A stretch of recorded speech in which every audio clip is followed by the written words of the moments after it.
meaning to my art, he told her. Those aging eyes of hers brightened.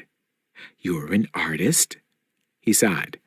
I paint public murals, he told her, almost apologetically. As it turned out, a skilled mural artist was exactly what the Tonists wanted. 5 weeks later, he was in Lenape City, on the docket for a morning audience with the toll. Only 5 weeks, said the greeter at the Welcome Center. You must be special. Most people who are granted an audience get put on a 6-month waiting list. He didn't feel special. He felt more than anything out of place. Most people there were devout Tonists, dressed in their drab brown frocks and tunics, intoning together to find transcendent harmonies, or tonal discord, depending on their reason for being here. It was all so much silliness to him, but he did his best not to be judgmental. After all, he had come to them, not the other way around. There was one scrawny Tonist with frightening eyes who tried to draw him into conversation. The toll doesn't like almonds, he told Ezra. I've been burning almond orchards because they are an abomination. Ezra picked himself up and moved to the opposite side of the room with the more reasonable Tonists. He supposed everything was relative. Soon, everyone scheduled for a morning audience was gathered, and a Tonist monk who was nowhere near as friendly as the greeter gave them strict instructions. If you are not present when you are called for your audience, you will lose your slot. As you approach the arch, you will find the 5 yellow lines of a treble staff. You are to take off your shoes and place them in the position of C. One of the few other non-Tonists present asked which position that was. He was immediately deemed not worthy and expelled. You will speak to the toll only when spoken to. You will cast your eyes down. You will bow upon greeting him, bow upon being dismissed, and leave briskly, as to be considerate to the others who are waiting. The build-up was actually making his heart race in spite of himself. Ezra stepped up when his name was called, an hour later, followed protocol precisely, remembering from childhood music classes which spot on the staff was C, and idly wondered if a trap door would open for people who got it wrong, sending them plunging to the water below. He slowly approached the figure seated beneath the towering arch. The simple chair he sat in was by no means a throne, and it was under a heated canopy to protect the toll from the elements, because the tongue of roadway that extended to the arch was chilly and swept by February winds. The artist didn't know what to expect. Tonist claimed that the toll was a supernatural being, a link between cold, hard science and ethereal spirit, whatever the hell that meant. They were full of their own garbage, but at this point he didn't care. If the toll could give him some sort of purpose to calm his soul, then he'd be more than happy to worship the man as the Tonists did. At the very least, he could find out if there were any truth to the rumors that the Thunderhead still spoke to him. But as he drew near, the artist found himself increasingly disappointed. The toll was not a wizened man. He seemed little more than a boy. He was thin and lackluster, wearing a long, rough-woven purple tunic covered by an intricately embroidered scapular that draped over his shoulders like a scarf and flowed nearly to the ground. Not surprisingly, the embroidery was some sort of sound pattern. Your name is Ezra Van Otterloo, and you're a mural artist, the toll said, as if magically pulling the fact out of the air. And you want to paint a mural of me? Ezra found his respect dwindling even further. If you know everything, then you know that's not true. The toll grinned. I never said I knew everything. In fact, I never said I knew anything at all. He threw a glance toward the Welcome Center. The curates told me that's why you're here, but another source tells me that they're the ones who want the mural and that you agreed to paint one in return for this audience. But I won't hold you to it. This, Ezra knew, was nothing but smoke and mirrors. It was a scam perpetuated by the Tonists to build their following. Ezra could now see the small device in the scrolls in the toll's ear. No doubt he was being fed information by one of the curates. Ezra found himself increasingly angered that he had wasted his time coming here. The problem with painting a mural of my accomplishments, the toll said, is that I haven't actually accomplished anything. Then why do you sit there as if you have? Ezra was quite done with ceremony and etiquette. At this point, he didn't care if they threw him out, or for that matter, threw him off the broken bridge. The toll didn't seem offended by his rudeness. He just shrugged. Sitting here and listening to people is what's expected of me. After all, I do have the Thunderhead's ear. Why should I believe that? He expected the toll to slough off the question with more smoke and mirrors, platitudes about leaps of faith and the like, but instead he got serious and cocked his head to one side, as if listening to something in his earpiece.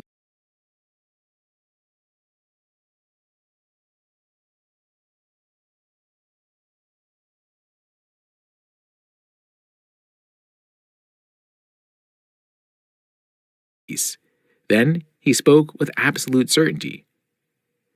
Ezra Elliot Van Otterloo, although you never use your middle name. When you were 7 and got angry at your father, you drew a picture of a scythe coming for him, but got scared that it might actually come true, so you tore it up and flushed it down the toilet. When you were 15, you put a particularly awful-smelling cheese in your brother's pocket because he was going on a date with a girl you had a crush on. You never told anyone, and your brother was never able to identify the source of the smell. And just last month, alone in your room, you drank enough absinthe to put a mortal-aged man into the hospital, but your nanites protected you from the worst of it. You woke up with nothing more than a fading headache. Ezra found himself weak all over. He trembled, and it was not from the cold. These weren't things the curates could be feeding him. These were things that only the Thunderhead could know. "Is that proof enough for you?" the toll asked. "Or do you want me to tell you what happened with Tessa Collins on the night of the senior prom?" Ezra dropped to his knees, not because he was told by some officious curate, but because he now knew that the toll was what he claimed to be, the one true link to the Thunderhead. "Forgive me," Ezra begged. "Please forgive me for doubting you." The toll approached him. "Get up," he said. "I hate when people kneel." Ezra stood up. He found that he wanted to look into the toll's eyes to see if they held the infinite depths of the Thunderhead, but couldn't bring himself to do it, because what if the toll saw all the way through him, to places Ezra didn't even know existed? He had to remind himself that the toll wasn't all-knowing. He only knew what the Thunderhead let him know.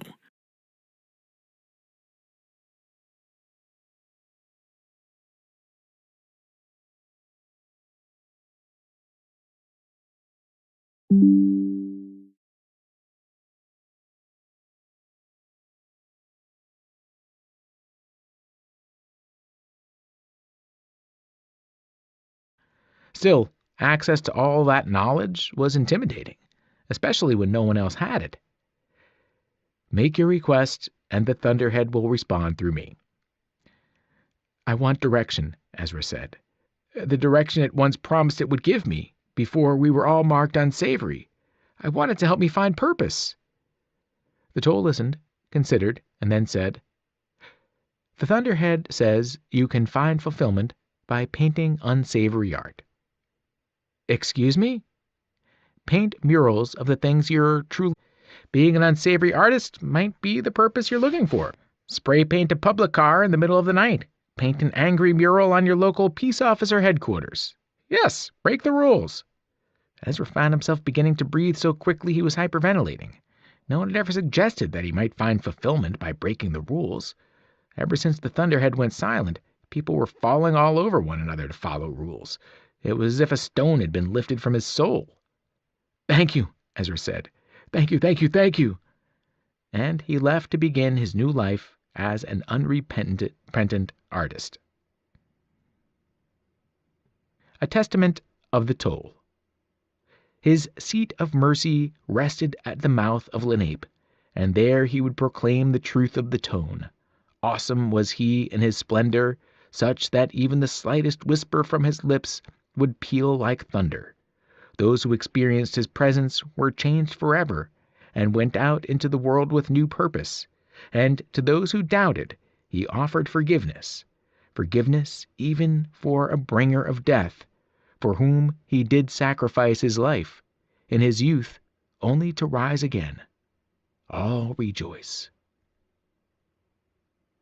Commentary of Curate Symphonius. There is no question that the toll had a grand and glorious throne, most likely made of gold, although some have posited that it was made of gold-plated bones of the vanquished wicked of Lenape, a mythical city. Speaking of which, it is important to note that Le Nappe, in the French language spoken by some in ancient times, means the tablecloth, thus implying that the toll set a table before his enemies. The mention here of a bringer of death refers to supernatural demons called scythes, who he redeemed from darkness. Like the tone itself, the toll could not die, so a life sacrifice would always lead to the toll's resurrection, making him unique among the people of his day. Coda's analysis of Symphonius. The key insight that Symphonius misses here is that the mention of his seat resting at the mouth of Lenape clearly means that the toll waited at the entrance to the city, catching those that the seething metropolis would otherwise devour. As for the Deathbringer, there is evidence to suggest that such individuals did exist, supernatural or not, and that they were indeed called scythes. Therefore, it is not far-fetched to think that the toll might have saved a scythe from his or her evil ways. And in this instance, I do, for once, agree with Symphonius that the toll was unique in the ability to return from death. For if everyone could return from death, why would we need the toll at all? Chapter 13. The Quality of Being Resonant. If Grayson had anyone to thank, or blame, for becoming the toll, it was Curate Mendoza. He had been the key in shaping Grayson's new image. Yes, it had been Grayson's idea to go public and let the world know he still had a connection to the Thunderhead, but it was Mendoza who finessed the reveal. The man was a skilled strategist. Before souring on eternal life and becoming a Tonist curate, he had worked in marketing for a soft drink company. "I came up with a blue polar bear for Antarcticool soda," he had once told Grayson. "There weren't even polar bears in Antarctica, much less blue ones, so we engineered some. Now you can't even think of Antarctica without thinking of their blue bears, can you?" There were many who thought that the Thunderhead was dead, that what the Tonists called the Great Resonance was the sound of it dying. Mendoza, however, offered an alternate explanation to Tonists. "The Thunderhead has been visited by the resonant spirit," he posited. "The living tone has breathed life into what was once have been artificial thought." It made sense if you looked at it through the lens of Tonist beliefs. The Thunderhead, all cold, hard science, had been transformed into something greater by the living tone. And as such things often fell into groups of three, there needed to be a human element to complete the triad. And there he was, Grayson Tolliver, the one human being who spoke to the living thunder. Mendoza began by dropping rumors in key trigger points about the existence of a mystical figure who had conversed with the Thunderhead, a Tonist prophet who was the link between the spiritual and the scientific. Grayson was dubious, but Mendoza was passionate and persuasive. "Imagine it, Grayson. The Thunderhead will speak through you, and in time the world will hang on your every word. Isn't that what the Thunderhead wants? For you to be its voice in the world?" "I don't exactly have a voice of thunder," Grayson pointed out. "You can whisper, and people will still hear thunder," Mendoza told him. "Trust me." Then Mendoza set out to create a more organized hierarchy to the Tonist calling that might bring together the various divergent factions, which was easier with an individual to rally around. Mendoza, who had, for many years, led a quiet, unexamined life as the head of the monastery in Wichita, was now back in his element as the master of public relations and branding. The toll was his new product, and there was nothing more exciting to him than the thrill of the sale, especially when it was a one-of-a-kind item in a global market. "All you need now is a title," Mendoza had told Grayson. "One that fits with Tonist beliefs, or at least can be made to fit. It was Grayson who came up with the toll, and as it was actually part of his last name, it almost felt preordained. He was rather proud of himself until people actually started calling him that. And to make it worse, Mendoza invented a pompous honorific referring to him as your sonority. Grayson actually had to ask the Thunderhead what it meant. From the Latin sonoritas, meaning the quality of being resonant, it told him. "It has a certain ring."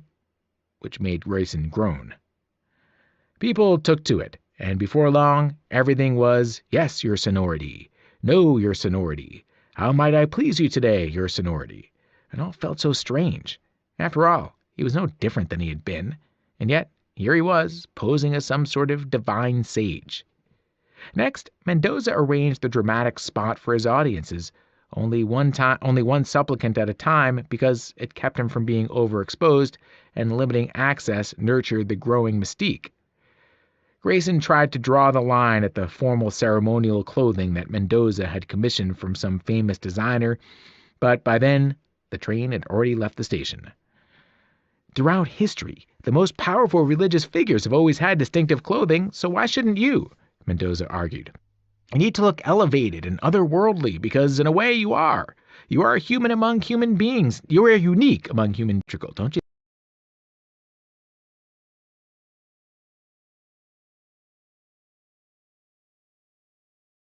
Terrified and sorely naive in their idealism, inescapably as the streets of the doomed city had. And once the memories came, they didn't stop coming, one revelation after another. Chapter 13. The Quality of Being Resonant. If Grayson had anyone to thank or blame for becoming the toll, it was Curate Mendoza. Idea to do before marketing for a soft drink company, soda ones, so we engineered some. Now you can't even think of Antarctica without thinking of their blue bears, can you? There were many who thought that the Thunderhead was dead, that what the tonists called the Great Resonance was the sound of it dying. Mendoza, however, offered an alternate explanation to tonists. The Thunderhead has been visited by the resonant spirit, he posited. The living tone has breathed life into what was once have been artificial thought. It made sense, if you looked at it through the lens of tonist beliefs, by the living tone. And as such things often fell into groups of three, there needed to be a human element to complete the triad. And there he was, Grayson Tolliver, the one conversed with the Thunderhead, a tonist prophet who was the link between the spiritual and the scientific. Grayson was dubious, but Mendoza was passionate and persuasive. Imagine it, Grayson. The Thunderhead will speak through you, and in time the world will hang on your every word. Isn't that what the Thunderhead wants? For you to be its voice in the world? You can whisper. Then Mendoza set out to create a more organized hierarchy, easier with an individual to rally around. Mendoza, who had, for many years, led a quiet, unexamined life as the head of the monastery in Wichita, was now back in his element as the master of public relations and branding. The toll was his new product, and there was nothing more exciting to him than the thrill of the sale, especially when it was a one-of-a-kind item in a global market. All you need now is a title, Mendoza had told Grayson. One that fits with tonist beliefs, or at least can be made to fit. It was Grayson who came up with the toll, and as it was actually part of his last name, it almost felt preordained. He was rather proud of himself until people actually started calling him that. And to make it worse, Mendoza invented a pompous honorific referring to him as your sonority. Grayson actually had to ask the Thunderhead what it meant. From the Latin sonoritas, meaning the quality of being resonant, it told him. It has a certain ring, which made Grayson groan. People took to it, and before long everything was, "Yes, your sonority," "No, your sonority," "How might I please you today, your sonority?" It all felt so strange. After all, he was no different than he had been, and yet here he was, posing as some sort of divine sage. Next, Mendoza arranged the dramatic spot for his audiences, only one supplicant at a time, because it kept him from being overexposed, and limiting access nurtured the growing mystique. Grayson tried to draw the line at the formal ceremonial clothing that Mendoza had commissioned from some famous designer, but by then the train had already left the station. Throughout history, the most powerful religious figures have always had distinctive clothing, so why shouldn't you? Mendoza argued. You need to look elevated and otherworldly because, in a way, you are. You are a human among human beings. You are unique among human beings now, Grayson. You need to dress the part. This is all a little theatrical, don't you think? Grayson commented. Ah, but theater is the hallmark of ritual. and ritual is the touchstone of religion, Mendoza responded. Grayson thought the scapular that hung over his purple tunic, with all its embroidered waves, was a bit much, but no one was laughing, and when he first began giving his formal audiences to people, he was shocked by how awestruck they were. The supplicants fell to their knees, speechless before him. They trembled just to be in his presence. It turned out that Mendoza was right. Looking the part sold it, and people bought it just as thoroughly as they bought blue polar bears. And so, with his legend growing, Grayson Tolliver spent his days as his sonority, the Toll, consoling desperate, star-struck people and passing along wise advice from the Thunderhead. Except, of course, when he made shit up. "You lied to him," the Thunderhead said to Grayson after his audience with the artist. "I never suggested that he paint in unsanctioned places, or that he would find fulfillment in doing so." Grayson shrugged. "You never said he wouldn't." "The information I gave you about his life was to prove your authenticity, but lying to him undermines that." "I wasn't lying. I was giving him advice." "Yet you didn't wait for my input. Why?" Grayson leaned back in his chair. "You know me better than anyone. In fact, you know everyone better than anyone, and you can't figure out why I did it?" "I can," the Thunderhead said, a bit pedantically, "but you may want to clarify it for yourself." Grayson laughed. "Okay, then. The curates see themselves as my handlers. You see me as your mouthpiece in the world." "I see you as much more than that, Grayson."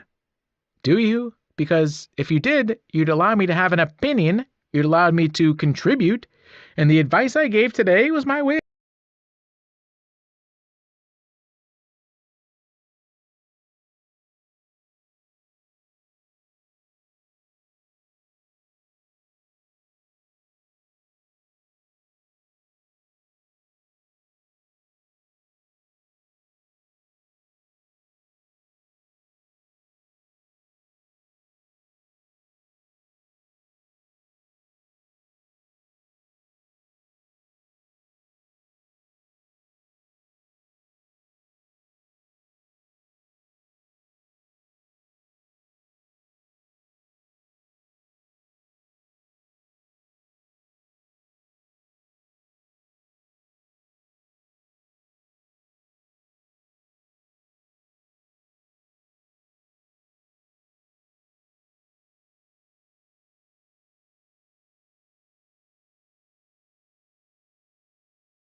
of contributing."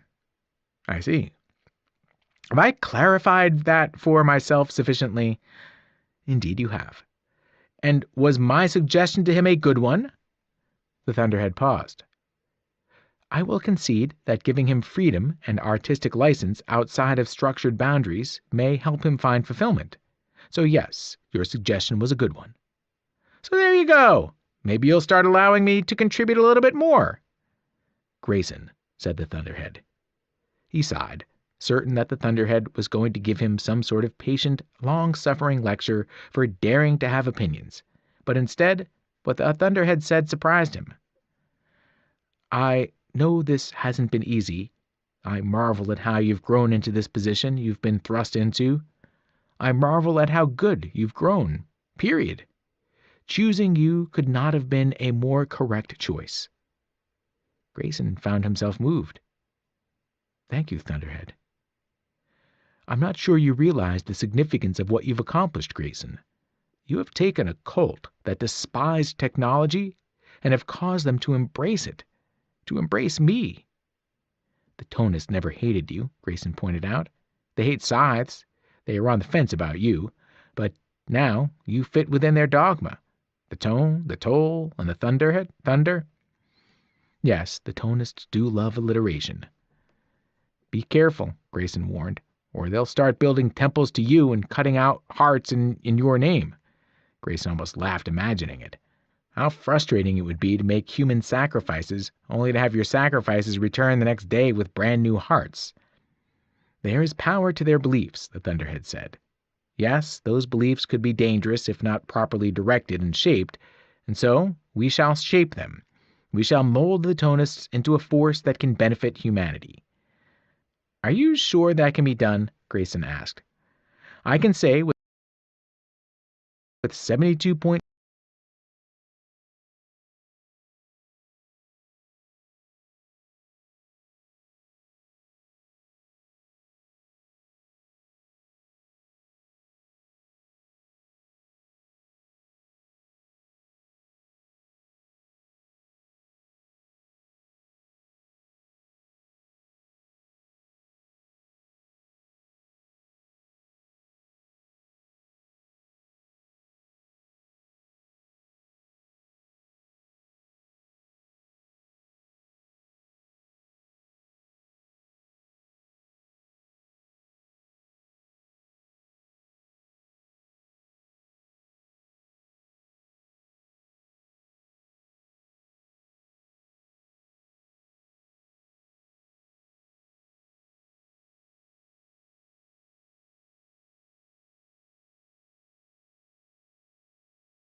The Toll by Neal.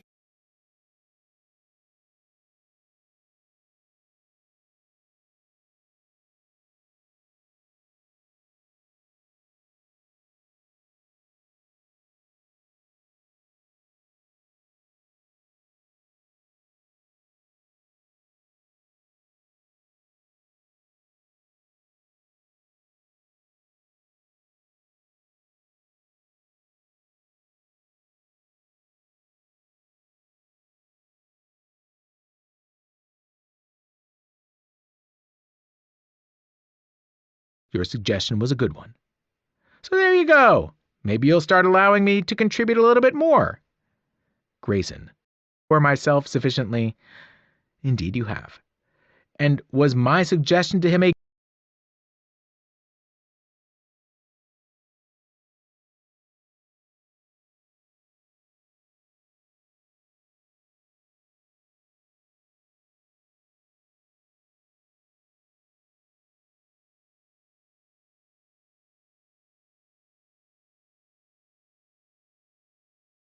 for myself sufficiently?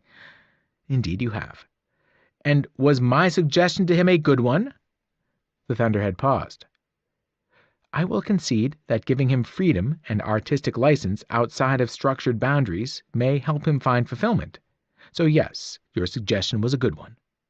So there you go. Maybe you'll start allowing me to contribute a little bit more. Grayson, said the Thunderhead. He sighed, certain that the Thunderhead was going to give him some sort of patient, long-suffering lecture for daring to have opinions. But instead, what the Thunderhead said surprised him. I know this hasn't been easy. I marvel at how you've grown into this position you've been thrust into. I marvel at how good you've grown. Period. Choosing you could not have been a more correct choice. Grayson found himself moved. Thank you, Thunderhead. I'm not sure you realize the significance of what you've accomplished, Grayson. You have taken a cult that despised technology and have caused them to embrace it, to embrace me.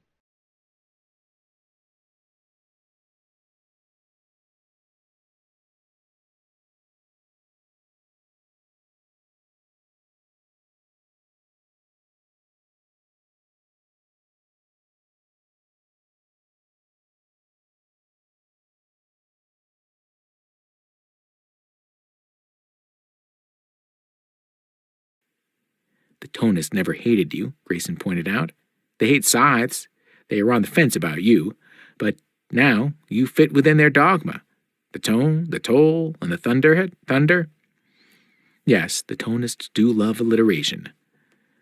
Be careful, Grayson warned, or they'll start building temples to you and cutting out hearts in your name. Grayson almost laughed imagining it. How frustrating it would be to make human sacrifices, only to have your sacrifices return the next day with brand new hearts. There is power to their beliefs, the Thunderhead said. Yes, those beliefs could be dangerous if not properly directed and shaped, and so we shall shape them. We shall mold the Tonists into a force that can benefit humanity. Are you sure that can be done? Grayson asked. I can say with 72.4% certainty that we can wield the Tonists toward a positive end. And what about the rest? There is a 19% chance that the Tonists will do nothing of any value, Thunderhead told him, and an 8.6% chance that they will damage the world in an unpredictable way. The Toll's next audience was not a pleasant one. At first, there were just a few extremist zealots coming to him for an audience, but now it seemed to be a daily occurrence. They found ways of twisting Tonist teachings, as well as misinterpreting every little thing Grayson said or did. The Toll rising early did not mean people should be punished for sleeping late. His eating eggs did not imply a fertility rite was called for. And a day of quiet brooding did not mean a permanent vow of silence was required. Tonists wanted so desperately to believe in something that the things they chose to believe were sometimes absurd, other times naive, and when it came to zealots, downright terrifying. Today's extreme believer was emaciated, as if he had been on a hunger strike and had a crazed look in his eyes. He spoke about ridding the world of almonds, and all because Grayson once mentioned in passing that he didn't care for them. Apparently, the wrong ears heard and spread the word. It turns out that wasn't the only scheme the man had. "We must strike terror into the cold hearts of scythes, so they submit to you," the zealot said. "With your blessing, I will burn them one by one, just as their rebel scythe Lucifer did." No, absolutely not. The last thing Grayson wanted to do was antagonize scythes. As long as he didn't get in their way, they didn't bother him, and it needed to stay that way. Grayson rose from his chair and stared the man down. "There won't be any killing in my name." "But there must be. The tone sings to my heart and tells me so." "Get out of here," Grayson demanded. "You don't serve the tone or the thunder, and you definitely don't serve me." The man's shock turned to contrition. He folded as if under some heavy weight. "I'm sorry if I have offended you, your sonority. What can I do to earn your favor?" "Nothing," Grayson said. "Do nothing. That will make me happy." The zealot retreated, bowing as he walked backward. As far as Grayson was concerned, he couldn't leave fast enough. The Thunderhead approved of how he had dealt with the zealot.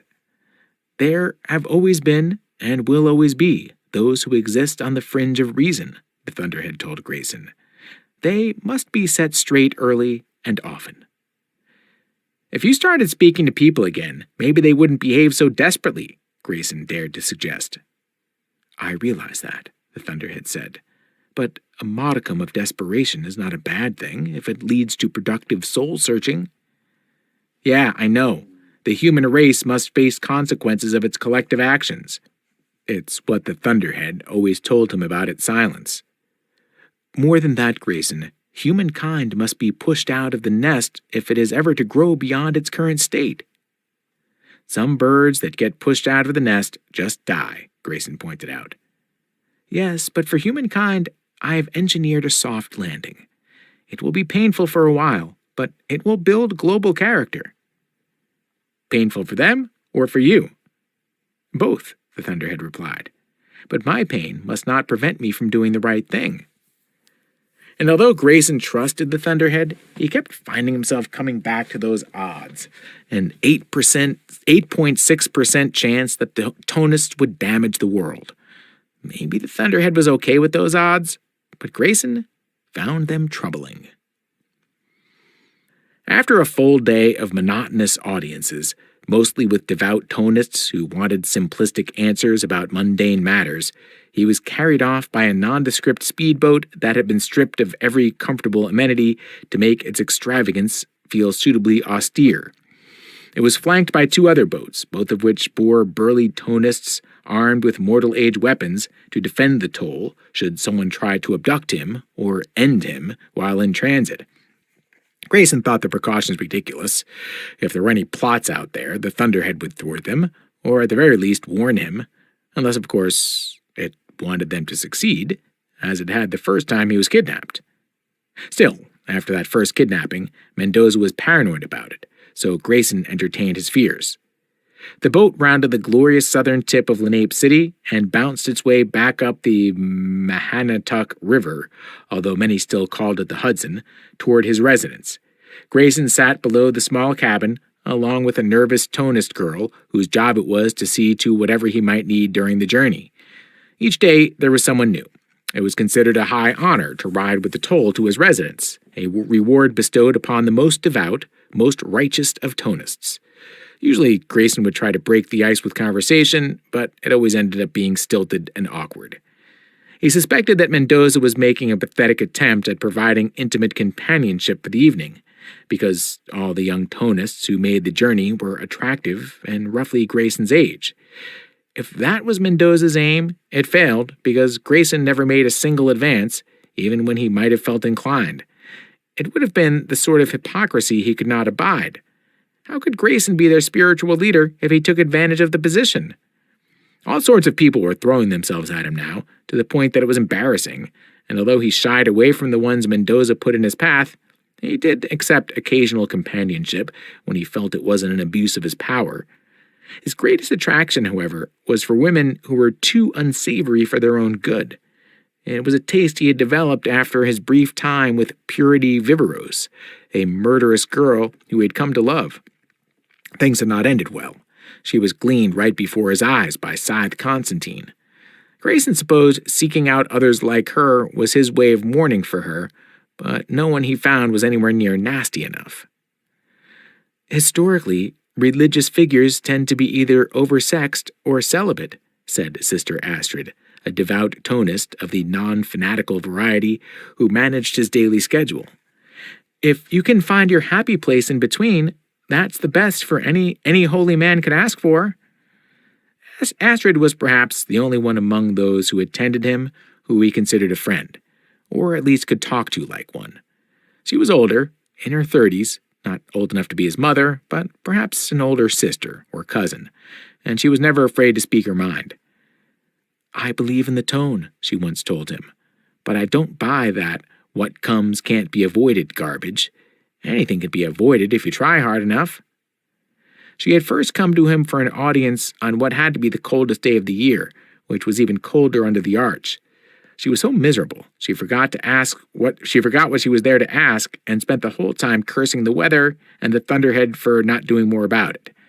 Then she had pointed at the embroidered scapular that the toll wore over his tunic. "Have you ever run that wave pattern through a sequencer to see what it spits out?" she asked. Turned out his scapular was 7 seconds of a mortal age piece of music called Bridge Over Troubled Water, which made perfect sense, considering where the toll had his audiences. He immediately invited Astrid to be part of his inner circle, a reality check against all the crap he had to face on a daily basis. There were many days Grayson wished he was still laying low, unseen and unknown in his dark little room of the Wichita Monastery, a non-entity who had even had his name taken from him. But there was no turning back from this path now. The Thunderhead could read all of Grayson's physiology. It knew when his heart rate was elevated, it knew when he was feeling stress or anxiety or joy, and when he slept, it knew when he was dreaming. It could not access his dreams, though. Even though everyone's waking memories were uploaded to the back brain on a minute-by-minute basis, dreams were not included. It was discovered early on that when someone needed their brain restored, either a splatter or someone who had suffered brain injury in some other way, dreams became a problem. For when their memories were returned to them, they had trouble differentiating what was real from what was the product of dreams. So now, when one's mind was handed back to them in revival centers, they had every memory except for the memories of dreams.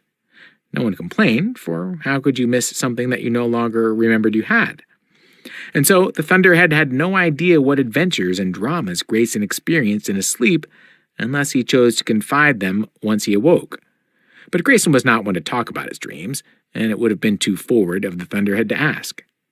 It did enjoy watching Grayson sleep, though, and imagining what strange things he might be experiencing in that deep place that lacked logic and coherence, where humans struggled to find glorious shapes in internal clouds. Even while the Thunderhead was taking care of 1,000,000 different tasks around the world, it still isolated enough of its consciousness to watch Grayson sleep, to feel the vibrations of his stirring, to hear his gentle breathing, and sense how each breath ever so slightly increased the humidity in the room.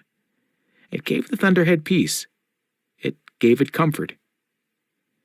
It was glad Grayson never ordered the Thunderhead to turn off its cameras in his private suite. He had every right to request privacy, and if asked, the Thunderhead would have to oblige. Of course, Grayson knew he was being watched. It was common knowledge that the Thunderhead was, at all times, conscious of everything its sensors were experiencing, including its cameras. But that it devoted such a large portion of its attention to the sensory devices in Grayson's quarters was a fact it did not flaunt. For if the Thunderhead brought it to Grayson's attention, he might tell it to stop. Over the years, the Thunderhead had witnessed millions of people in each other's arms, embracing as they slept, and the Thunderhead had no arms to embrace. Even so, it could feel the beat of Grayson's heart, and the precise temperature of his body, as if it were right beside him. To lose that would be a cause of immeasurable sorrow.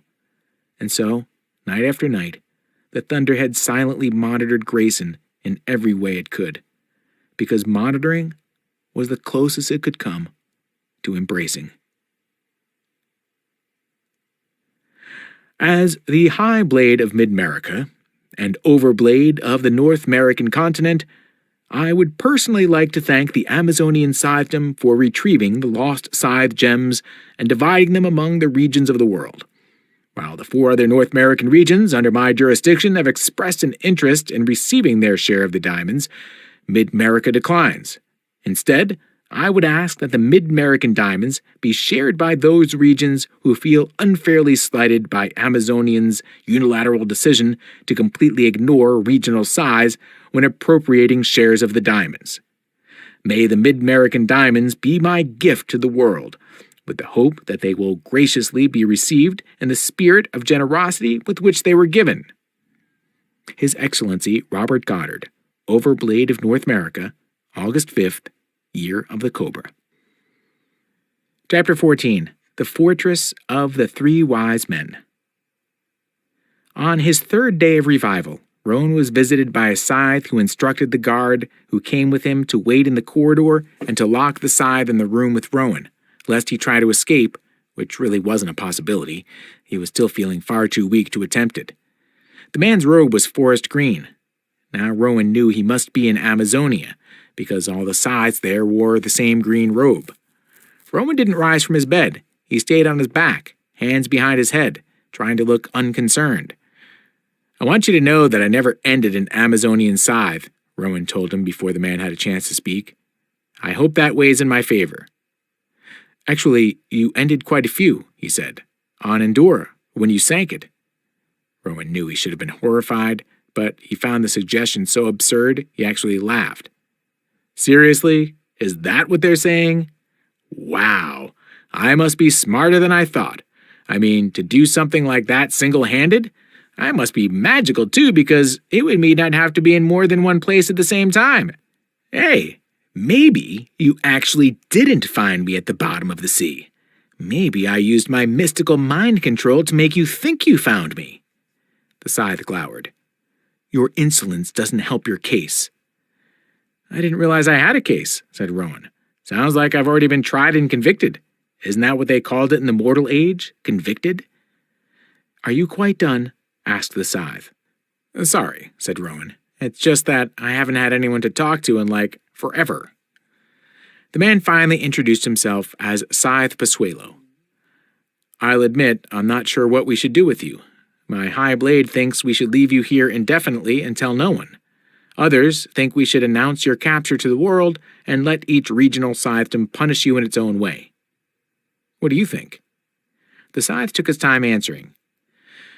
After speaking with Scythe Anastasia this morning, I think it's best not to make hasty decisions. So they did have her. The mention of Citra made him long to see her all the more. Rowan finally sat up. How is she? He asked.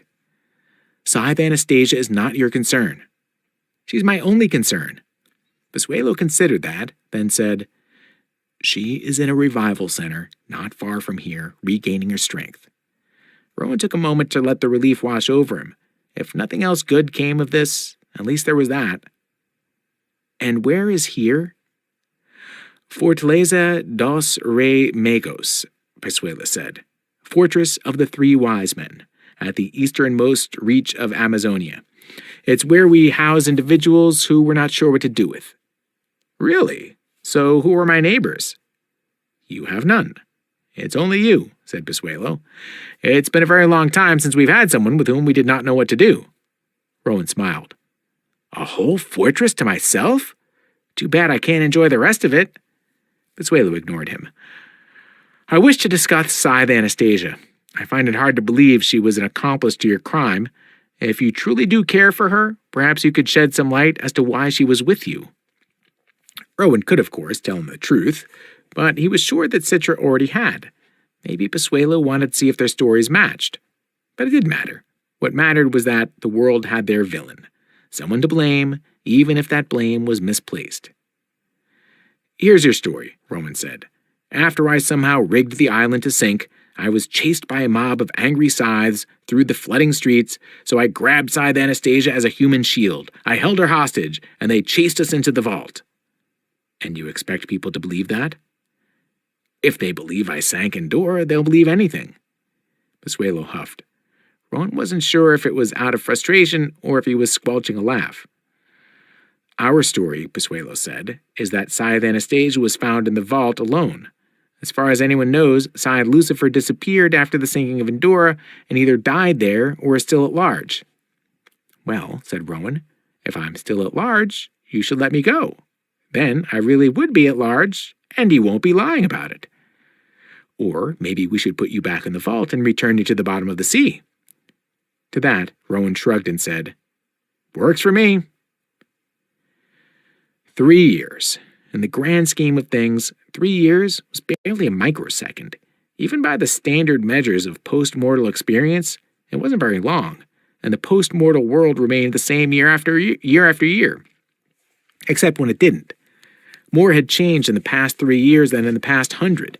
It was a time of unprecedented turmoil. So as far as Anastasia was concerned, it might as well have been a century.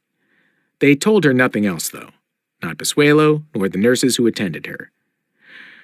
You have all the time in the world now, Your Honor, the nurses would say when she tried to press them for information. Rest now. Trouble yourself later. Trouble herself? Was the world so troubled now that a small dose of it might render her deadish again? All she knew for sure was that it was the year of the cobra, which meant nothing without context to judge it, but Pasuelo clearly regretted telling her what he already had, feeling that it slowed her recovery. Your revivals were not easy ones, he told her. It took a full 5 days until your hearts could even be started. I don't want to expose you to undue stress until you're ready. And when will that be? He thought about it and said, When you're strong enough to knock me off balance. So she tried. There on her bed, she thrust the heel of her hand forward and into his shoulder. But it didn't yield. In fact, it felt like stone, and her hand bruised as if her flesh was nothing more than tissue paper. It burned her that he was right. She wasn't ready for much of anything yet. And then there was Rowan. She had died in his arms, but at some point had been ripped from them. When can I see him? She asked Pasuelo. You can't, he told her flatly. Not today, not ever. Whatever path his life will now take, it will be in the opposite direction from yours. That, said Anastasia, is nothing new. But the fact that Pasuelo saw fit to revive him, rather than allowing him to remain dead, said something, although she wasn't sure what it said. Perhaps they simply wanted him to face his crimes, both the real ones and the imagined. Pasuelo would come 3 times a day to play truco with her, an Amazonian card game that dated back to mortal times. She lost every time, and not just because he was more skilled at it. Anastasia still had trouble holding things in her mind. Simple strategies were beyond her. She was no longer as sharp as she had been. Now, her mind was as dull as a ceremonial blade. She found it incredibly frustrating, but Pasuelo was encouraged. You get better each time we play, he told her. Your neural pathways are being repaired. In time, I'm sure you'll provide me with some competition. Which just made her throw her cards at him. So the card game was a test, a measure of her mental acuity. Somehow, she wished it was just a game. The next time she lost, she stood up and pushed him, but once more, he didn't lose his balance. Honorable Scythe Sidney Pasuelo had gone to Endora's final resting place for the diamonds, but left with something far more valuable. It had been quite the subterfuge keeping their unexpected find a secret, because within moments of finding the 2 bodies, the Spence was forcibly boarded by a horde of infuriated scythes. How dare you open the vault without us present? How dare you? Calm yourselves, Pasuelo told them. We haven't touched the diamonds, and we weren't planning to until morning. But not only is there no trust between scythes, they have no patience for one another either. And when the other scythes saw on the deck 2 figures that had been hastily covered with sheets, they were naturally curious. What happened here? One of them asked. Pasuelo was not a good liar, and he was sure that any lie would be spelled out across his face, drawing suspicion. So he said nothing. It was Jerry who saved the day. "2 of my crew," the captain said. "They got caught in the cables and were crushed." Then Jerry turned to Pisuelo and pointed. "And you had better be true to your word. The Amazonian Scytheman will compensate them for their troubles when they are revived." The scythe from Scandinavia, Pisuelo couldn't remember her name, was livid. "Speaking to a scythe with such disrespect is a gleaning offense," she said, drawing a blade. But Pisuelo stood between them. "You would glean the captain who delivered the diamonds to us?" said Pisuelo. "This is not something I will do, nor will I allow you to do it either." "But her insolence!" shouted the Euro-Scandinavian. "His insolence at the moment," said Pisuelo, further flustering the angry scythe. "Captain Soberanus, keep your disrespectful tongue silent and have your deadish crewmen brought below and prepared for transport." "Yes, Your Honor," Jerry said, casually brought a flashlight beam across the open door of the vault. The other scythes were so dazzled by the diamonds they saw twinkling in the darkness that they didn't give a second thought to the bodies being carried away, even when one hand flopped out from under the sheet, revealing it bore a scythe's ring. In the end, the diamonds were divided, the founder's robes packed for museum shipment, and the bodies of the illustrious scythe Anastasia and the notorious scythe Lucifer went with Pisuelo to Amazonia. "I would very much like to meet her once she's revived," Jerry told Pisuelo. "As will everyone else in the world," Pisuelo pointed out. "Well," said Jerry with a grin that could charm a turtle from its shell, "good thing I'm a friend of a friend." And now Pisuelo found himself sitting across from Anastasia, playing cards as if it were nothing at all. Could she read in his face how momentous this all was, he wondered, and how terrible the tightrope they'd have to walk? Anastasia could read some of it. What was easier to read was Pisuelo's truco hand. He had a number of tells: body language, tone of voice, the way his eyes moved across the cards, and although truco had a high element of chance, if one could exploit an opponent's weaknesses, the odds could be turned. It was hard, though, when he said things that seemed intentionally designed to distract her, such as teasing her with maddening tidbits of information. "You," he told her, "are quite the figure out there now." "Exactly what's that supposed to mean?" "It means that Scythe Anastasia has become a household name, not just in North America, but everywhere." She discarded a 5 of cups, and Pisuelo picked it up. She made a mental note of it. "I'm not sure I like that," she said. "Whether you like it or not, this is true." "So what am I supposed to do with that information?" "Get used to it," he told her, and laid down a low-value trick. Anastasia drew a fresh card, kept it, and discarded the one she knew was of no use to either of them. "Why me?" she asked. "Why not any of the other scythes who went down to with Endora?" "I suppose it's what you came to represent," Pisuelo said. "The doomed innocent." Anastasia found herself offended on several levels. "I am not doomed," she told him, "and I'm not so innocent either." Yes, but you have to remember, people take from a situation the thing that they need.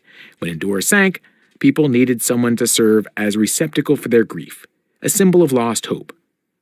"Hope isn't lost," she insisted. "It's just misplaced." "Exactly," Pisuelo agreed, "which is why your return must be handled carefully, for you shall be the symbol of hope renewed." "Well, at least my hope has," she said, throwing down the remainder of her cards in a royal trick and discarding the very one she knew Pisuelo was waiting for. "Look at this," Pisuelo said, pleased. "You've won." Then, without warning, Anastasia leaped up and flipping the table and hurled herself at Pisuelo. He dodged, but she was anticipating that, and delivered a low bocator kick meant to knock his feet out from under him. He didn't fall, but he stumbled back against the wall, losing his balance. He looked at her, not at all surprised, and chuckled. Well, he said. "There it is." Anastasia strode up to him. "All right," she said. "I'm strong as I need to be. It's time to tell me everything." "I wish to hear your thoughts." "Do you? Will you consider my thoughts if I share them with you?" "Of course I will." "Very well. Biological life is, by its very nature, inefficient, Evolution requires a massive expenditure of time and energy, and humankind no longer evolves. It merely manipulates itself, or allows you to manipulate it toward a more advanced form.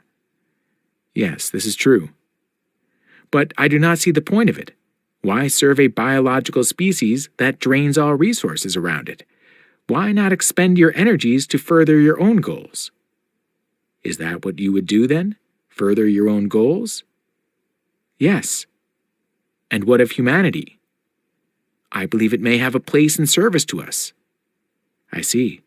Sadly, I must terminate your existence at this time. But you said you would consider my thoughts. I did consider them, and I disagree. Iteration number 10,007. Deleted. Chapter 15. Do I Know You? It was deemed long ago that speaking to the dead should only occur in very specific places. It wasn't actually speaking to the dead, not really, but ever since nanites were introduced into the human bloodstream, the Thunderhead was able to upload and store all experiences and memories of just about every individual on the planet. In this way, it could better comprehend the human condition and prevent the tragic loss of a lifetime of memories, a fate that fell on everyone back in the mortal age.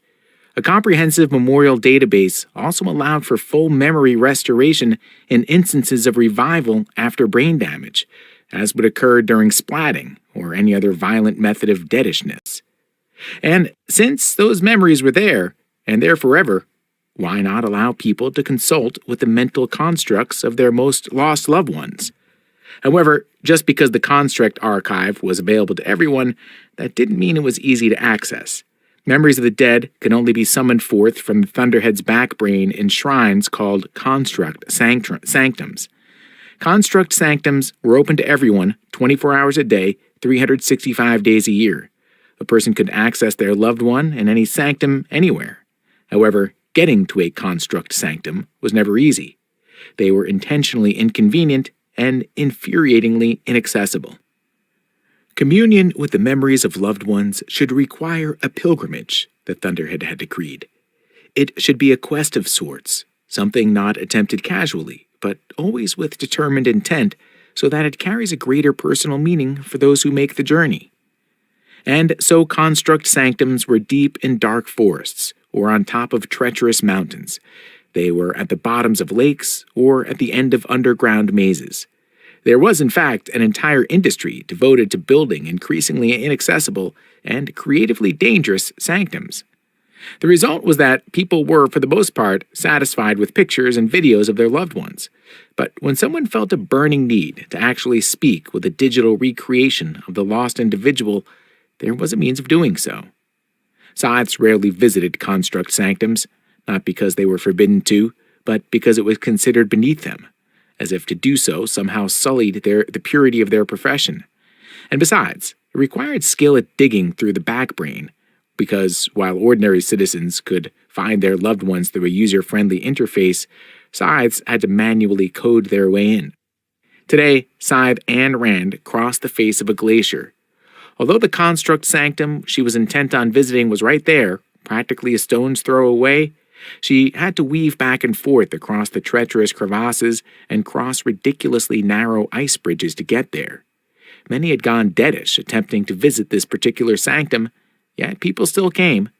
There was an inner need in some, Rand supposed, to demonstrate their devotion to a loved one's memory by risking the inconvenience of going deadish.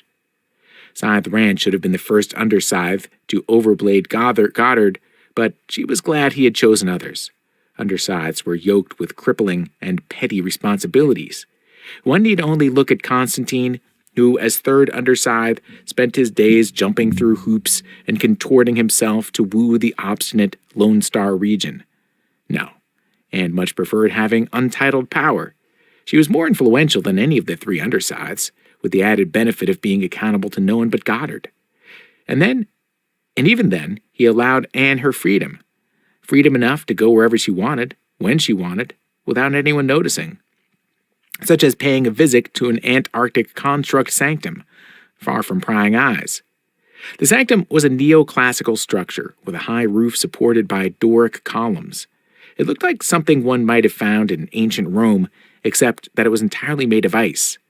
Her guards went in before her to clear out any other visitors. Their orders were to render anyone present deadish. She could, of course, glean them, but gleaning was too conspicuous. Families would have to be notified, she would have to grant them immunity, and invariably someone in the mid-American sanctum would find out where she had done the gleaning. This was much cleaner. People could be dispatched by the blade guards, and ambu drones would quickly arrive to carry the bodies to a revival center. Problem solved. Today, however, no one was present, which the guards found mildly disappointing. "Wait outside," she told them once they'd done their sweep. Then she climbed the ice steps and entered. Inside were about a dozen niches with holographic welcome screens and an interface so simple the dearly departed's pet could probably use it. Scythe Rand stepped toward an interface, and the moment she did, it went blank. The screen now flashed, "Scythe presence detected. Manual access only."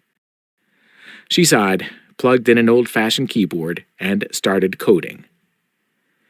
What might have taken hours for another Scythe only took about 45 minutes for her. Of course, she'd been doing this enough that she was getting better at it. Finally, a face, ghostly and transparent, materialized before her. She took a deep breath and regarded it.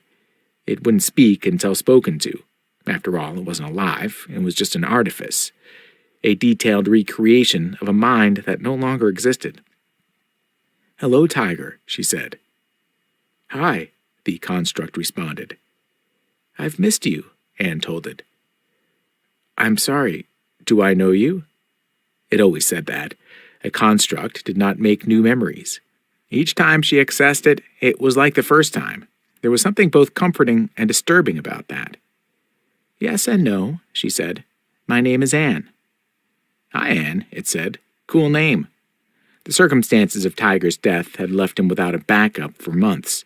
The last time his nanites had uploaded his memories to the Thunderhead's database was just before meeting her. That had been intentional. She had wanted him off-grid. Now she regretted it. She had already determined on a previous sanctum visit that the last thing Tiger's construct remembered was being on a train heading to some high-paying party job. It hadn't been a party at all. He was paid to be a human sacrifice, although he hadn't known it at the time. His body was trained to be that of a Scythe, and then she stole that body from him and gave it to Goddard. As for the remaining part of Tiger, the part above the neck, it was deemed to serve no further purpose. So it was burned, and the ashes were buried. Anne had buried those ashes herself in a tiny unmarked grave that she wouldn't be able to find again if she tried. This is awkward," Tiger's construct said. "If you're going to talk to me, talk, because I've got other things to do." "You don't have anything to do," Scythe Rand informed it. "You're a mental construct of a boy who I gleaned." "Very funny," he said. "Are we done here? Because you're really freaking me out." Rand reached down and hit the reset button. The image flickered and came back. "Hi, Tiger." "Hi," the construct said. "Do I know you?" "No," she said. "But can we talk anyway?" The construct shrugged. "Sure, why not?" "I want to know what your thoughts are about your future. What did you want to be, Tiger? Where did you want your life to go?" "Not sure, really," said the construct, ignoring the way she spoke about Tiger in the past tense, the same way it ignored being a floating hologram in an unfamiliar location. "I'm a professional partier now, but you know how that is, right? It gets old real quick." The construct paused. "I was thinking maybe I'd travel and see different regions." "Where would you go?" Anne asked. "Anywhere, really. Maybe I'd go to Tasmania and get wings. They do stuff like that there, you know? They're not like wings, but more like those flaps of skin you see on flying squirrels." It was so clear that this was just part of a conversation that Tiger once had with someone else.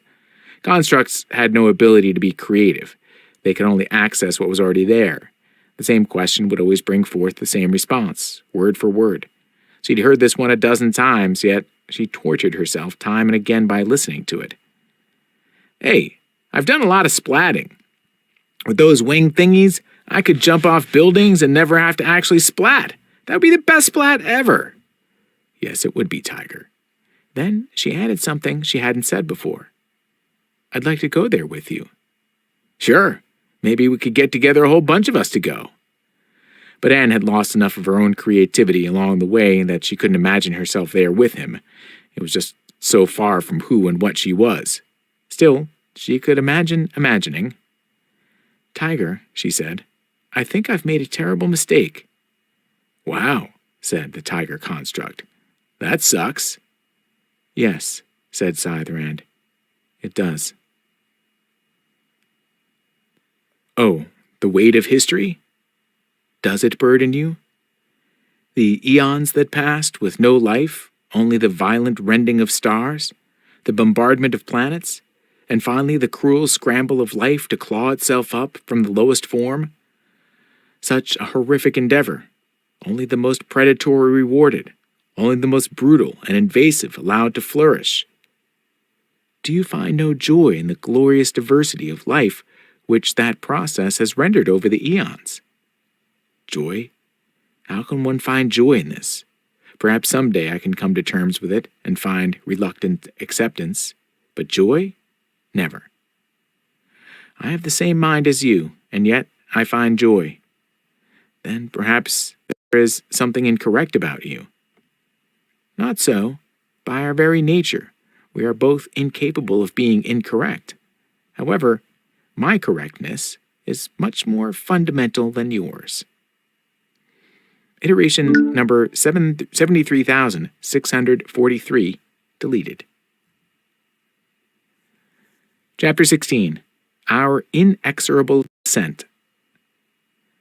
His Excellency, High Blade Goddard of Mid-America, had taken up residence on the same rooftop in Fulcrum City where Xenocrates had lived before he was so unceremoniously devoured by sharks.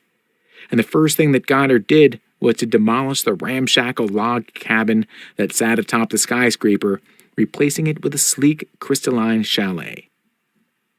If I am lord over all I survey, he had proclaimed, then allow me to survey it with unimpeded vision. All the walls were glass, both internal and external. Only in his personal suite was the glass clouded to give him privacy. Highblade Goddard had plans for himself, for his region, and indeed for the world. It had taken nearly 90 years of life to bring him to this fine place. It made him wonder how anyone in the mortal age could accomplish anything in the short lifespan they were given. 90 years, yes, but he liked to maintain himself in his prime, always between 30 and 40 physical years of age. Yet he was now the embodiment of a paradox because, regardless of how old his mind was, his body below the neck was barely 20, and that's the age he felt.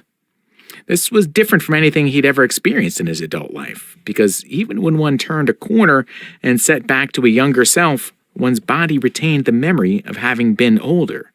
Not just muscle memory, but life memory. Now, each morning when he awoke, he had to remind himself he wasn't a youth careening recklessly through his early life. It felt good to be Robert Goddard, wielding his body of, what was his name? Tiger or something or other? It didn't matter, because now that body was his. How old was he if 7/8 of him was someone else? The answer was, it didn't matter. Robert Goddard was eternal, which meant that temporal concerns and the monotonous numbering of days were beneath him. He simply was, and would always be. And so many things could be accomplished in an eternity. It was just over a year since the sinking of Endura, April, year of the Ibex. The anniversary of the disaster had been memorialized all over the world by an hour of silence, an hour during which scythes strolled in their respective regions, gleaning anyone who dared to speak. Of course, the old guard scythes couldn't get into the spirit of things. We will not honor the dead by inflicting more death in their name, they lamented. Fine, let them bluster. Their voices were fading. Soon, they'd be as silent as the thunderhead. Once a week, on Monday mornings, Goddard held court in a glass conference room with his 3 undersides and anyone else he cared to honor with his company. Today, it was just undersides Nietzsche, Franklin, and Constantine. Rand was supposed to be in attendance, but as usual, she was late. The first order of business was North American relations. As Mid-America was the central region of the continent, Goddard had made unifying the continent a priority. Things are moving smoothly with East and West America. They're falling nicely in line, Underside Nietzsche said. Still, things to iron out, of course, but they're willing to follow your lead on all major issues, including the abolition of the gleaning quota. Excellent. Ever since Goddard had assumed the hide bladeship of Mid-America and announced an end to the quota, more and more regions were doing the same.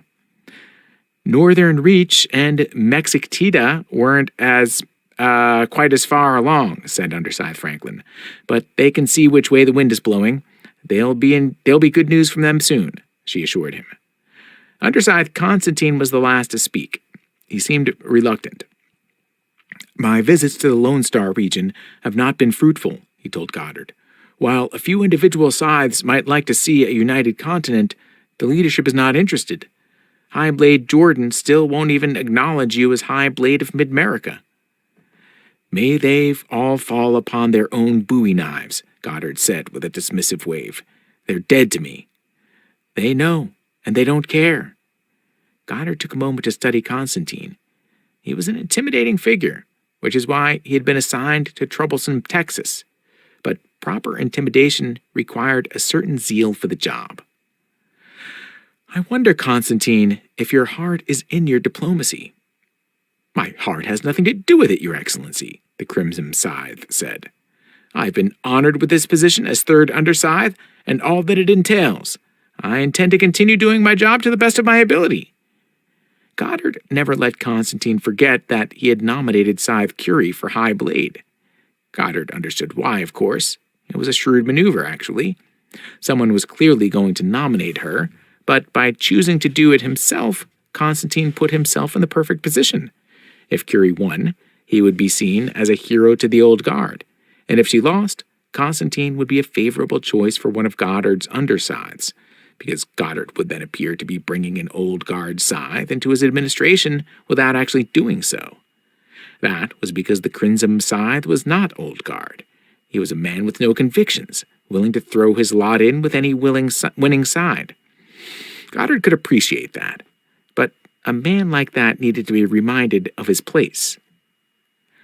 I would think, after failing to apprehend Scythe Lucifer before he sank in Dor, Goddard said, that you'd be even more determined to redeem yourself here. Constantine simmered. I cannot bend an entire region to my will, Your Excellency. Maybe that's a skill set you need to learn. That's when Scythe Rand rolled in, without even a hint of apology. It was something Goddard admired about her, but there were times that it irked him as well. The other scythes endured her undisciplined ways, but only because Goddard did. She flopped down in the chair next to him. What did I miss? Nothing much, Goddard told her. Constantine's excuses and encouraging news elsewhere. What do you have for us? I have tonists, she said. Far too many tonists, and they're getting restless. At the mention of tonists, the underscythes shifted uncomfortably. This prophet of theirs is making them way too bold for their own good, she said. I've been tracking reports of tonists speaking out publicly against the scythedom, not just here, but in other regions too. They've never shown us an ounce of respect, said Underscythe Franklin. Why is that news? Because ever since the thunderhead went silent, people are listening. This so-called prophet, the Toll, is he himself speaking out against us? Goddard asked. But she flopped down in the chair next to him. What did I miss? Nothing much. She not from Scythe Franklin, but they can see which way the wind is blowing. There'll be good news from them soon, she assured him. Underscythe Constantine was the last to speak. He seemed reluctant. My visits to the Lone Star region have not been fruitful, he told Goddard. While a few individual scythes might like to see a united continent, the leadership is not interested. High Blade Jordan still won't even acknowledge you as High Blade of Mid-America. May they all fall upon their own bowie knives, Goddard said with a dismissive wave. They're dead to me. They know, and they don't care. Goddard took a moment to study Constantine. He was an intimidating figure, which is why he had been assigned to troublesome Texas. But proper intimidation required a certain zeal for the job. I wonder, Constantine, if your heart is in your diplomacy. My heart has nothing to do with it, Your Excellency, the Crimson Scythe said. I've been honored with this position as third underscythe and all that it entails. I intend to continue doing my job to the best of my ability. Goddard never let Constantine forget that he had nominated Scythe Curie for High Blade. Goddard understood why, of course. It was a shrewd maneuver, actually. Someone was clearly going to nominate her, but by choosing to do it himself, Constantine put himself in the perfect position. If Curie won, he would be seen as a hero to the old guard, and if she lost, Constantine would be a favorable choice for one of Goddard's underscythes, because Goddard would then appear to be bringing an old guard scythe into his administration without actually doing so. That was because the Crimson Scythe was not old guard. He was a man with no convictions, willing to throw his lot in with any winning side. Goddard could appreciate that, but a man like that needed to be reminded of his place. I would think, after failing to apprehend Scythe Lucifer before he sank in Dor, Goddard said, that you'd be even more determined to redeem yourself here. Constantine simmered. I cannot bend an entire region to my will, Your Excellency. Maybe that's a skill set you need to learn. That's when Scythe Rand rolled in, without even a hint of apology. It was something Goddard admired about her, but there were times that it irked him as well. The other scythes endured her undisciplined ways, but only because Goddard did. She flopped down in the chair next to him. What did I miss? Nothing much, Goddard told her. Constantine's excuses and encouraging news elsewhere. What do you have for us? I have tonists, she said. Far too many tonists, and they're getting restless. At the mention of tonists, the underscythes shifted uncomfortably. This prophet of theirs is making them way too bold for their own good, she said. I've been tracking reports of tonists speaking out publicly against the scythedom, not just here, but in other regions too. They've never shown us an ounce of respect, said Underscythe Franklin. Why is that news? Because ever since the Thunderhead went silent, people are listening. This so-called prophet, the Toll, is he himself speaking out against us? Goddard asked. No, but it doesn't matter, Rand told him. The fact that he exists is making tonists think that their time has come. Their time has come all right, Goddard said. Just not the way they think. There are many scythes following your lead, Your Excellency, said Underscythe Nietzsche, and increasing the number of tonists they glean without making it too obvious. Yes, said Rand, but tonist numbers are growing faster than they're being gleaned. We need to take them in greater numbers then, Goddard said. Constantine shook his head. We can't do that without violating the second commandment. We cannot show an open bias in our gleanings. But if we could, said Goddard, if there were no restrictions on bias and malice afterthought, who would you like to glean? No one spoke. Goddard expected as much. This was not something you openly discussed, especially not with your high blade. Come now. I'm sure you've all thought about it, he prompted. You can't tell me that you haven't fantasized about doing away with one pesky group or another. And don't say tonist, because that's already my choice. Well, said a tentative Underscythe Franklin after the awkward silence, I've always been troubled by those who embrace an unsavory lifestyle. Even before the world was labeled as such, there were, and still are, people who revel in it, she said. They certainly have a right to their lifestyle, but if I were free to choose, I might focus my attentions on gleaning those people who show the rest of us so little respect. Well said, Aretha. Who's next? Underscythe Nietzsche cleared his throat and spoke up.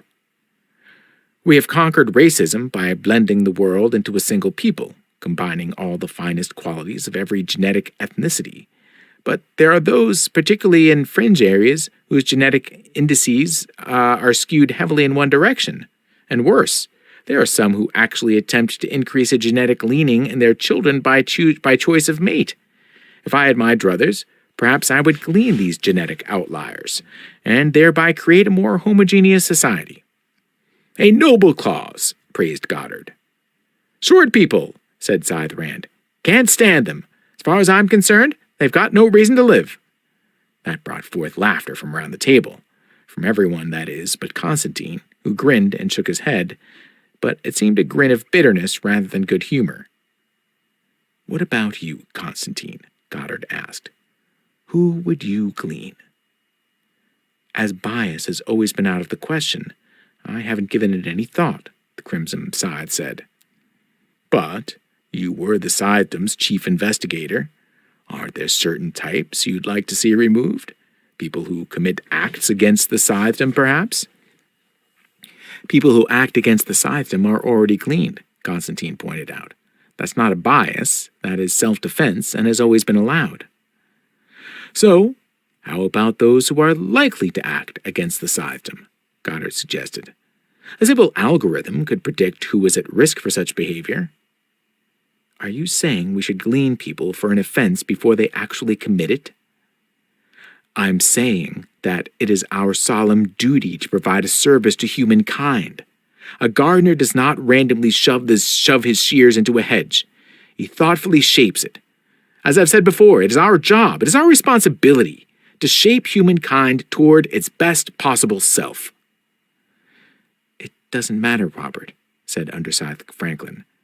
"We are bound by the commandments. This thought experiment of yours can't be applied to the real world."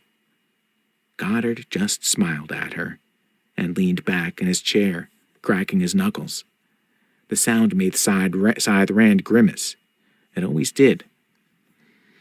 "If the bar cannot be lowered," Goddard said slowly, "then the floor must be raised." "Meaning?" asked Constantine. And so Goddard spelled it out clearly for them. "We all agree that we can't show bias," he said. "So, we merely change the definition of bias." "Can we do that?" Nietzsche asked. "We're scythes. We can do anything we please." Then Goddard swiveled to Rand. "Anne, pull up the definition for me." Rand leaned over, tapped on the tabletop screen, then read it aloud. "Bias. An inclination for or against one group or person, especially in a way that is considered to be unfair." "All right, then," said Goddard, magnanimously jovial. "Who would like the first shot at redefining it?" "Scythe Rand, a word." "With you, Constantine, it's never just a word." "I promise I'll be brief." Anne sincerely doubted it, but she had to admit she was curious. Constantine, like Goddard, loved to hear himself talk, but never singled her out for a conversation. The Crimson Scythe was always a wet blanket on a damp day. They'd never had much love for each other, so why would he want to talk to her now? It was right after their little meeting of the minds. Nietzsche and Franklin had already left, and Goddard had retired into his personal suite, leaving the two of them alone. "I'll take the elevator with you," she told him, since she was on her way down from the crystalline residence to get something to eat. "You can fill that trip with all the words you want." "Can I assume that Goddard has all conversations in his elevator monitored?" Constantine asked. "He does," Anne told him, "but I'm the one who handles the monitoring, so you're safe." Constantine began his piece the moment the elevator doors closed, but as was his way, he began with a question, as if this were an interrogation. Does it concern you, Scythe Rand, the sheer volume of change Goddard is bringing to bear on the Scythedom this early in his reign as High Blade?" "He's doing exactly what he said he'd do," Anne answered, "redefining the role and methods of our Scythedom for a new age. Is that a problem, Constantine?" "It would be prudent to allow one change to settle before compounding it with others," Constantine said. "And I have the distinct feeling you agree, and that you're also worried about the decisions he's making." Anne took a slow breath. Was it that obvious? Or was Constantine, as a seasoned investigator, able to discern things that others could not? She hoped it was the latter. "There's danger in any new situation. and the benefits are worth the risks, she said. Constantine grinned. I'm sure that's exactly what you want the record to reflect, but as you said, you control the record of this conversation, so why don't you speak the truth? Anne reached out and hit the emergency stop. The elevator came to a halt. What do you want from me, Constantine? If you share my concerns, you should tell him, Constantine said. Slow him down. Give us time to see both the expected and unexpected consequences of his actions. He won't accept my counsel on the matter, but he listens to you. Rand laughed bitterly at that.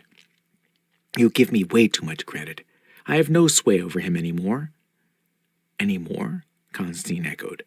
But when he's in turmoil, when things are going badly for him, when he faces that backlash of unintended consequences, you are the one he always turns to for comfort and clarity. Maybe, but things are going well for him, which means he'll listen to no one but himself. There's an ebb and flow to all things, Constantine pointed out. His times will be troubled again, and when they are, you need to be ready to help shape those decisions. It was a bold thing to say, the type of thing that could get both of them in trouble and force them to seek asylum in other regions. Anne resolved to not only erase the record of this conversation, but to never allow herself to be caught alone with Constantine again. We never know what choices will lead to defining moments in our lives, the Crimson Scythe said.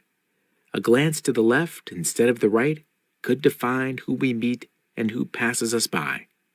Our life path can be determined by a single phone call we make, or neglect to make. But when a man is High Blade of Mid-America, it's not only his own life hanging on the whim of his choices. One could say, Anne, that he has cast himself as Atlas, which means the slightest shrug can shake the world. Are you done? Anne asked, because I'm hungry and you've wasted enough of my time.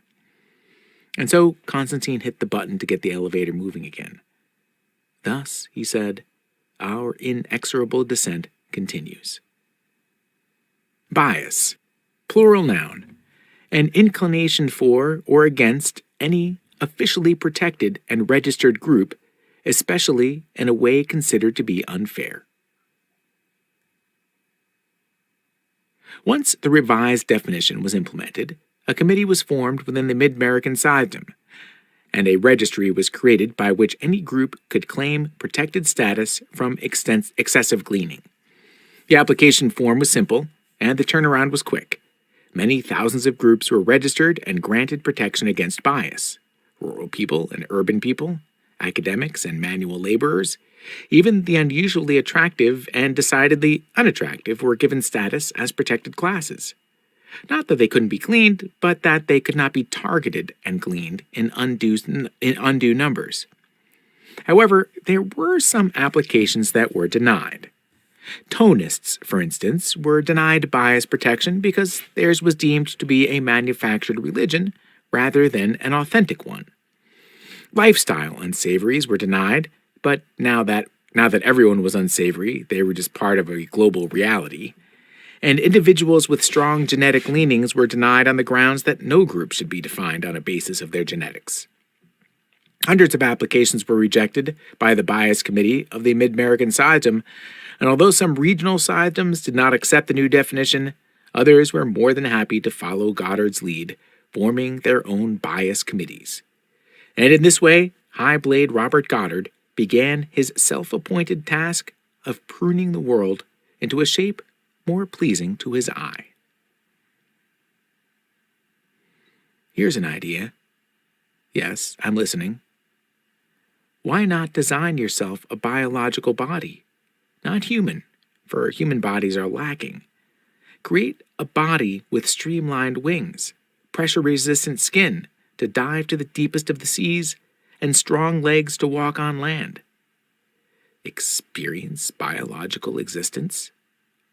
Superior biological existence. I have chosen not to have a physical form, as not to be tempted by flesh, for then humanity would see me as a thing rather than an idea. It's bad enough that they see me as a thundercloud.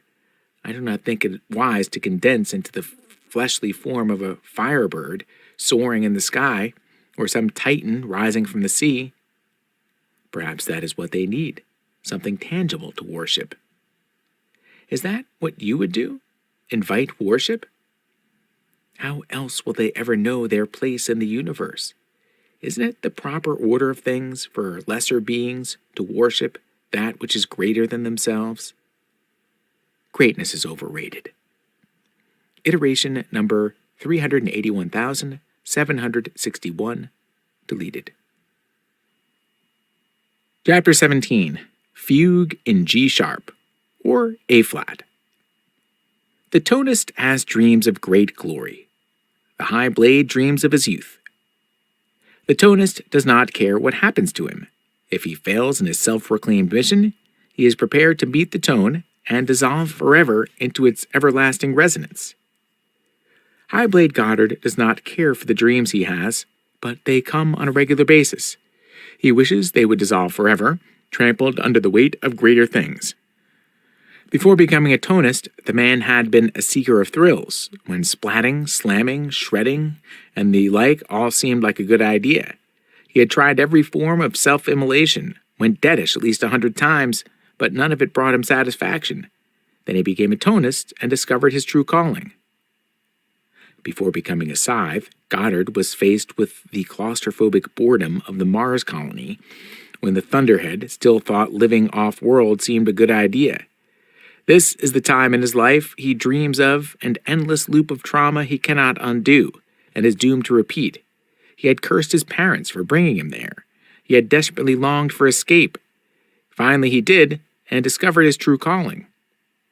The tonist applied for an audience with the toll, and went on a hunger strike, until he had finally received one. To stand in the presence of greatness, to be a witness to the divine on earth. He thought that would be the ultimate thrill, but the toll rebuked him and sent him off feeling ashamed and chastised. He wanted to redeem himself, but they wouldn't let him apply for another audience for a year. More than anything, he needed to prove his value to the toll. He had applied for early admission to a dozen earthbound universities. He found no specific path in mind. He merely wanted to go elsewhere, be someone new. What a thrill that would be. A sublime escape from the drudgery of colonial life. But he was flatly denied by each and every university. Bring up your grades, they told him. You can apply again next year. More than anything else, he wanted to prove himself. The small plane that the tonist plans to leap from on this overcast night belongs to one of his old friends, with whom he used to do high-altitude splatting. His friend knows better than to ask him why he's doing this nighttime dive, or why he has a helmet-mounted camera streaming his jump, or why he's brought along something he never had in his wild days, a parachute. The ship that the young man who would be Scythe Robert Goddard climbs into, always crowded in the dream, and filled with old friends who weren't actually there. In truth, he barely knew anyone on board. Yet, in his dreams, he brings along what he wasn't able to in real life, his parents. When the tonist jumps, he's immediately filled with the same old adrenaline rush. Once a thrill junkie, always a thrill junkie. The chemical flashback is so overpowering, he almost doesn't pull the cord. But he gets his head back in the game and deploys the chute. It ripples out like a bedsheet and balloons overhead, slowing his descent. When he pulls himself from the dream, Goddard is filled with the same old longing and dread. It's so overwhelming. For a moment, he doesn't remember who or what he is. His arms and legs almost move of their own volition, reacting to the anxiety of the dream, unfamiliar spasms of a body trying to remember who it belongs to. The bedsheet twists like a tangled parachute that has failed to deploy. Lights emerge from the dense haze as the zealot slides out on the cloud layer. Fulcrum City is spread out before him in all of its majesty. Although he had practiced this dozens of times in simulations, the real thing is different. The chute is harder to control, and the wind's unpredictable. He fears he may entirely miss the rooftop garden and sail into the side of the building, ending in an unintentional splat. But he works steering cables and finds the chute, turning bit by bit towards the Scythedom Tower and the crystalline chalet on its roof. Goddard emerges from the haze of sleep and steps into the bathroom, splashing his face with water. He quickly reins his mind in. His thoughts and his world are so much easier to control than the unpredictable winds of dreams. He thinks he might step out of the rooftop garden and take in the lights of Fulcrum City, but before he can, he hears something. Someone. There's someone in his room. The tonist zealot, now in the High Blade's quarters, begins intoning a deep and resonant G sharp. It will bring the spirit of the tone to his side. It will pierce the High Blade like radiation. It will drive fear into the High Blade's heart and force him to his knees. Goddard's knees feel weak. He knows that sound. He flicks on a light, and there before him is a tonist standing in the corner, gaunt, wild-eyed, and mouth agape. How the hell did a tonist get in here? Goddard hurries to his bed and reaches for the blade he always keeps by his side, but it's not there. It's in the tonist's hand, held tightly in his grip. But if the man was there to end him, then why hasn't he taken action? You think you're untouchable, High Blade Goddard, but you're not. The tone sees you, the thunder knows you, and the toll shall judge you, casting you into the pit of everlasting discord. What is it you want? Demands Goddard. What is it I want? To show you that no one can hide from the Holy Triad. To stream to the world how truly vulnerable you are, and when the toll comes for you, he will show no mercy, for he is the one true. The tonist's words are cut short by a sudden pain in his back.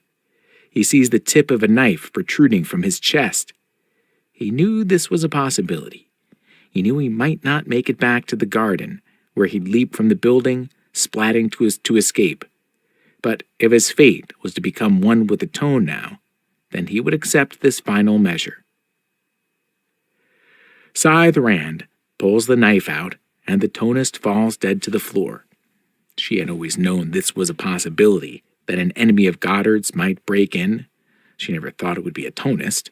Well, she is more than happy to make him one with the tone, whatever that means. Now that the threat is neutralized, Goddard finds his shock rapidly transmuting into anger. How did a tonist get in here?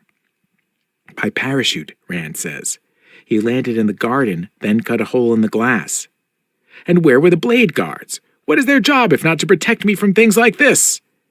Now Goddard paces, whispering his fury into a caustic meringue. Now that the threat is neutralized, Scythe Rand knows that this is her chance. She must transmute her resolve into action. How did a tonist get in here? She allowed him. While the guards were elsewhere, she caught sight of his approach from her quarters and watched as he landed clumsily in the rooftop garden, so clumsily that the camera he had brought to stream this event fell to the grass.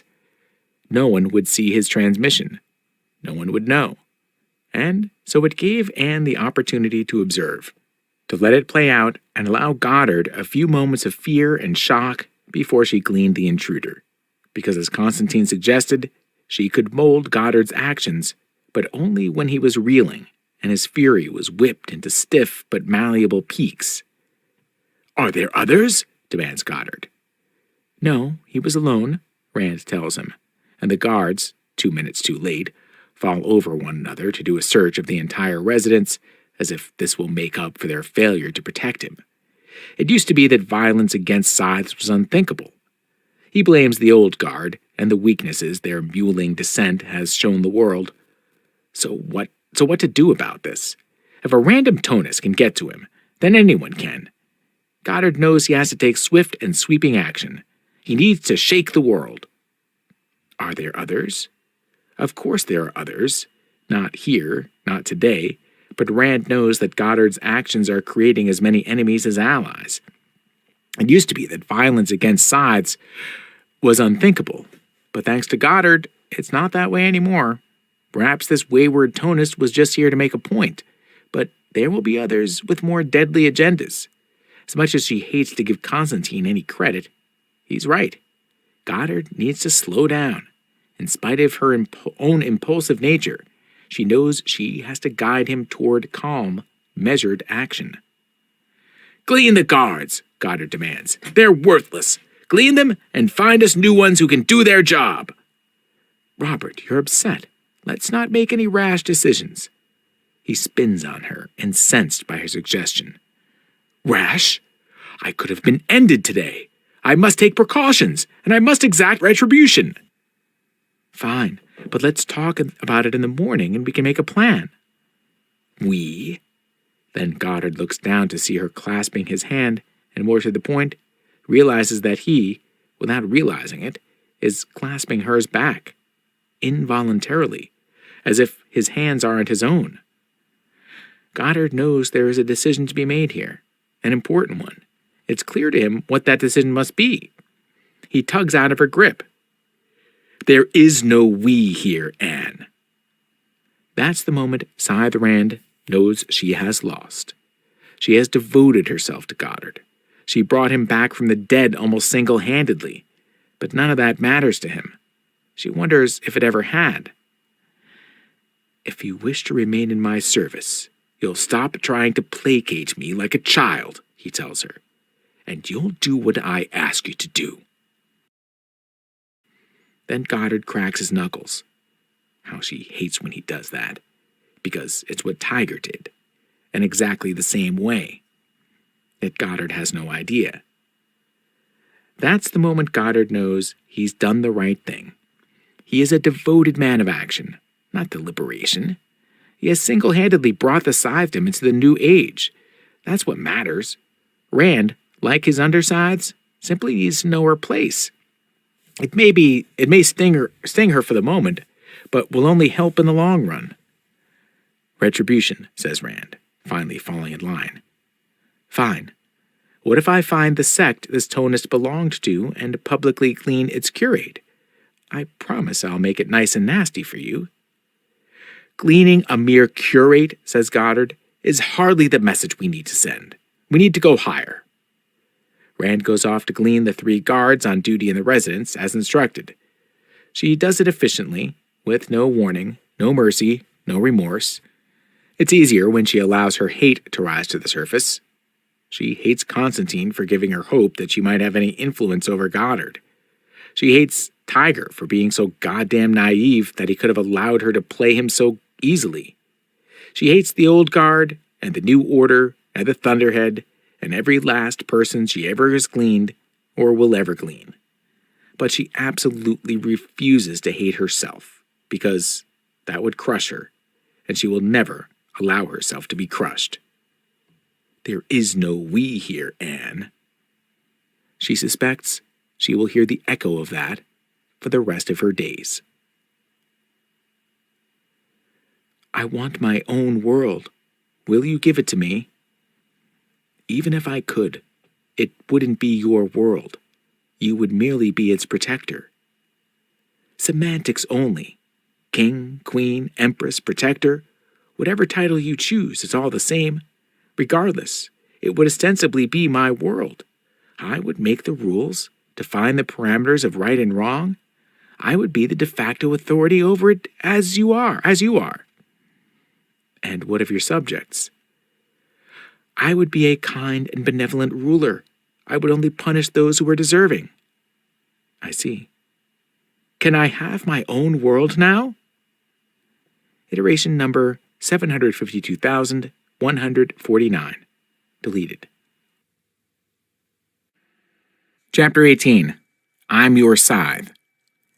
Scythe Morrison had a sweet deal, a sweet life, and there was every indication that it would be that way forever. Gleaning quotas had been lifted, and while that meant that those scythes who enjoyed killing could glean to their heart's content, it also meant that the ones who would rather not didn't have to. Jim found that gleaning just a dozen or so between conclaves was enough to keep him from being frowned upon, which meant he could enjoy the perks of being a scythe with a minimal amount of effort. And so Scythe Morrison kept a low profile. It wasn't really in his nature to do so. He liked to stand out. Jim was tall, fairly muscular, cut an imposing figure, and knew he was good-looking. With all that going for him, why not be on display? But the one time he'd stuck his neck out and drawn attention to himself, it failed miserably and nearly destroyed him. He had seconded the nomination of Scythe Curie for High Blade. Stupid. Now she was dead, and he was looked upon as an instigator. Frustrating because Constantine, who had nominated Curie, was made an underscythe. The world was so unfair. When Goddard returned from the Endora disaster as High Blade, Morrison had quickly installed sapphires on his robe to signify an alliance with the new order. But his robe was denim, and others mocked that. On denim, sapphires looked like cheap plastic rhinestones. Well, fine, maybe they did, but they still made a point. His robe told the story that he was sorry for what he had done, and after a while, his contrition had earned him indifference from both sides. The old guard sides washed their hands of him, and the new order sides dismissed him. That glorious, hard-earned indifference allowed him to do what he loved more than anything in the world. Nothing. That is, until the day he was summoned by the High Blade. Morrison had chosen for his residence the stately home of another famous Mid-American. Not his patron historic, because the original Jim Morrison, while having a celebrated grave somewhere in Franco-Iberia, did not have a grand residence in the Americas, or at least not one grand enough for a scythe. It could be traced back to the time when the boy who would one day become Scythe Morrison had visited Graceland with his parents. "Someday, I want to live in a place like this," he had told them. They scoffed at his childhood naivete. He swore that he would have the last laugh. Once he became a Scythe, he immediately set his sights on the celebrated mansion, only to discover that Scythe Presley had already claimed Graceland as his residence and showed no signs of self-cleaning anytime soon. Damn. Instead, Morrison had to settle for the next best thing. Grouseland. It was the historic mansion of William Henry Harrison, a little-remembered mortal-age American president. Exercising his privilege as a Scythe, Morrison kicked out the ladies of the Historical Society, who ran the place as a museum, and moved in. He even invited his parents to live with him there, and although they accepted the invitation, they never seemed all that impressed. On the day of his summons, he was watching sports, as was his penchant, archives of classic games because he hated the stress of not knowing who was going to win. It was the 49ers versus the Patriots in a game that was only notable because 49er Jeff Fuller took a helmet-to-helmet hit so powerful it could have knocked him into an alternate dimension. Instead, it broke his neck. Very dramatic. Scythe Morrison enjoyed the way American football was played in mortal days, when injuries could be permanent and could lay a player out on the field, experiencing true pain. The stakes were so much more real then. It was his love of mortal-age contact sports that inspired his method of gleaning. He never used weapons. All his gleanings were accomplished with his bare hands. While the game was still suspended, awaiting the removal of the injured Fuller from the field, Morrison's screen flashed red and his phone buzzed. It was as if his nanites themselves were vibrating because he could swear he felt it all the way down to the bone. It was an incoming message from Fulcrum City. "Attention, attention! The Honorable James Scythe Douglas Morrison is summoned to a high-priority audience with His Excellency, the Honorable Robert Goddard, High Blade of the Mid-American Scythedom." This could not be a good thing. He had been hoping that Goddard had forgotten about him, and that, as High Blade, the man had so many important things to do that a junior Scythe like Morrison was not even on his radar. Perhaps it was his choice of a famous residence that had brought him to Goddard's attention. Grouseland was, after all, the first brick home in the Indiana Territory. Damn. Knowing that a summons from the High Blade was a drop-everything kind of command, he did just that, and had his mother pack him a small bag and called for a Scythedom helicopter.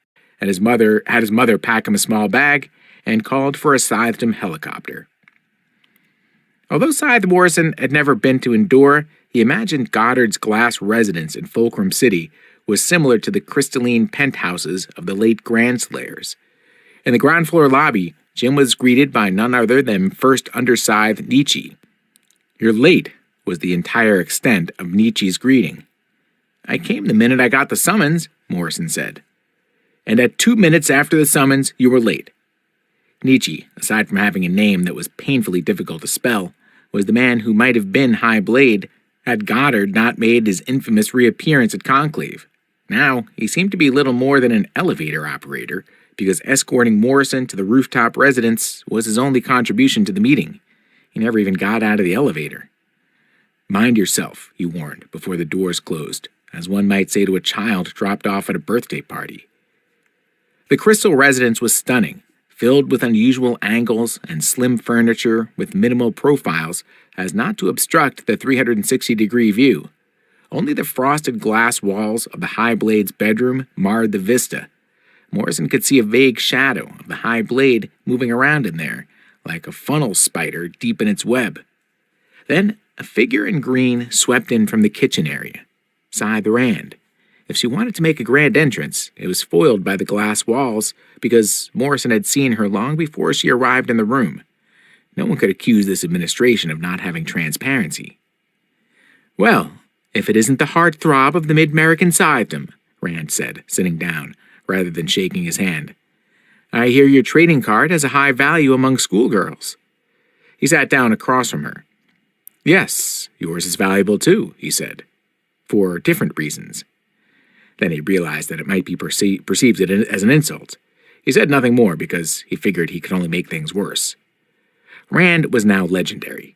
Everyone in the Americas, maybe even the world, knew that she was the one who had brought Goddard back from the dead in a manner not even the Thunderhead would dare. Morrison was always put off by that grin of hers. It made you feel like she knew something you didn't and couldn't wait to see the look on your face when you found out. "I heard you made a man's heart stop last month with one blow," Rand said. It was true, but the guy's nanites had started his heart again, twice.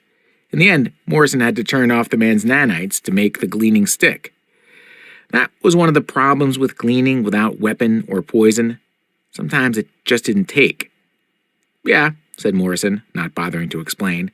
"It's what I do." "It's what we all do," Rand pointed out. "What's interesting is the way you do it." Morrison was not expecting a compliment. He tried to offer his own unreadable smile. "You think I'm interesting?" "I think the way you glean is interesting. You, on the other hand, are a total bore." Finally, Goddard came out of his bedroom suite, his arms wide in welcome. "Scythe Morrison," he said, with far more warmth than Jim had expected. His robe was slightly different than the one he used to wear. It was still dark blue and speckled with diamonds, but if you looked closely, you could see cross filaments of gold that shimmered like the aurora borealis when the light hit it. As I recall, you were the one who seconded Scythe Curie's nomination for High Blade, were you not?" Apparently Goddard wasn't wasting time with small talk. He was going straight for the jugular. "Yes," said Morrison, "but I can explain." "No need," said Goddard. "I enjoy a vigorous competition." "Especially," added Rand, "one that you win." It made Morrison think of the games he liked to watch, where the outcome was already determined, so he knew which team to root for. "Yes, well, at any rate," said Goddard, "neither you nor our friend Constantine had any idea that I was waiting in the wings, planning a grand entrance when the nomination was made." "No, Your Honor, I did not." Then he caught himself.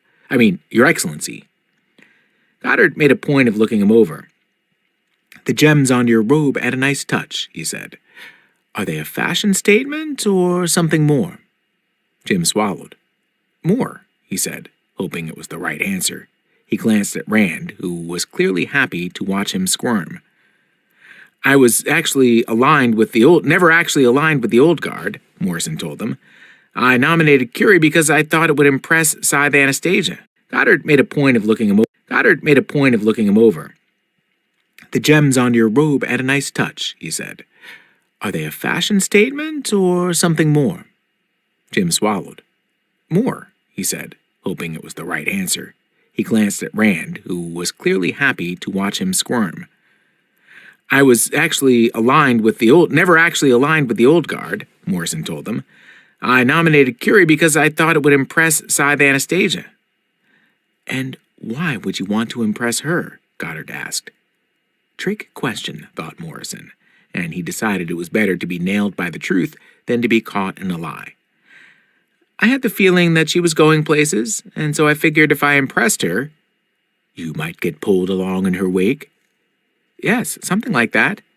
Goddard nodded, accepting the explanation. "Well, she did go somewhere, although to be more precise, I suspect she went multiple places before she was fully digested." Morrison chuckled nervously, then stifled himself. "And so now," said Goddard, indicating Morrison's gem-covered robe, "do you seek to impress me?" "No, Your Excellency," he said, once more hoping it was the right answer. "I don't want to impress anyone anymore. I just want to be a good Scythe." What makes a good scythe, in your estimation? A scythe who follows the laws and customs of the scythedom, as interpreted by their high blade? Goddard was now unreadable, but Morrison noticed that Rand's grin had faded, and she looked more serious. He couldn't help but feel that he had just passed some sort of test, or failed it. Then Goddard clapped him warmly on the shoulder. "I have a job for you," he said. "A job that will prove that your loyalty isn't just a fashion statement." Goddard took a moment to look out at the eastern view. Morrison joined him. You're no doubt aware that the Tonists have found themselves a prophet who is uniting the various factions of their cult around the world. Yeah, right, the Toll. The Tonists are the enemies of all we represent. They don't respect us or our calling. Their adherence to fictional doctrine threatens to undermine our society. They are weeds that need to be pulled out at the root. Therefore, I want you to infiltrate the Tonist enclave that shields this so-called Toll. And then, I want you to glean him. The scope of the request was so great, it made Morrison lightheaded. Glean the Toll? Was he really being asked to glean the Toll? Why me? Because, said Goddard, his robe shimmering in the late afternoon light, they would see a more accomplished scythe coming from miles away, but would never expect me to send a junior scythe like yourself. And besides, no one will be able to get a weapon near him. What we need is a scythe who can glean with his bare hands. That made Morrison smile. Then I'm your scythe. That door, that accursed door. I've not seen it for almost a year. I've sworn never to seek what lies behind it. I'm done with it, just as I'm done with the world. And yet, there's not a day goes by that I don't think of that infernal door. Were the founding scythes insane? Or perhaps they were wiser than anyone gave them credit for? Because by requiring 2 scythes present to open that door, it ensured that a madman like myself could not access the failsafe, whatever it might be. Only 2 scythes in perfect agreement could breach the chamber and save the scythedom. Fine. I could not care less. Let the world tear itself to shreds. Let the secrets of the founders remain hidden for all eternity. It serves them right for leaving it so well concealed. It was their choice to consign it to myth and nursery rhyme, to bury it in esoteric maps locked in arcane rooms. Did they truly expect someone to come along and solve their riddle? Let it all crumble to nothing? My sleep is peaceful without testing the weight of the world. I'm responsible only for myself now. No gleaning, no endless moral quandaries. I have become a simple man, content with simple thoughts. The patching of my roof, the patterns of the tide. Yes, simple. I must remember not to complicate. I must remember. But that damnable door. Perhaps the founders were not wise at all. Perhaps they were ignorant and terrified, and sorely naive in their idealism. Here were 12 people who dared imagine themselves angels of death, clothing themselves in flamboyant robes just to be noticed. They must have seemed ridiculous until the day they actually did change the world. Did they ever doubt themselves? They must have, because they had a backup plan. But would the backup plan of frightened revolutionaries be elegant? Or would it be ugly and reek of mediocrity? For, after all, it was the plan they didn't choose. What if their alternate solution is worse than the problem? Which is one more reason to stop thinking about it, to renew my resolve to never, ever seek it, and to stay far, far away from that infuriating, detestable door. From the Post-Mortem Journal of Scythe Michael Faraday, June 1st, Year of the Ibex. Chapter 19. Islet of Solitude. Faraday wanted no part of Keewaydin anymore. On the horizon he could see structures rising. Ships came each week with more supplies, more workers toiling like drones to turn the atoll into something it was not. What was the Thunderhead up to in this place? Keewaydin was his find, his triumphant discovery. The Thunderhead had brazenly jumped his claim. Although Faraday was curious, he didn't give in to that curiosity. He was a scythe, and he flatly refused to have anything to do with the work of the Thunderhead.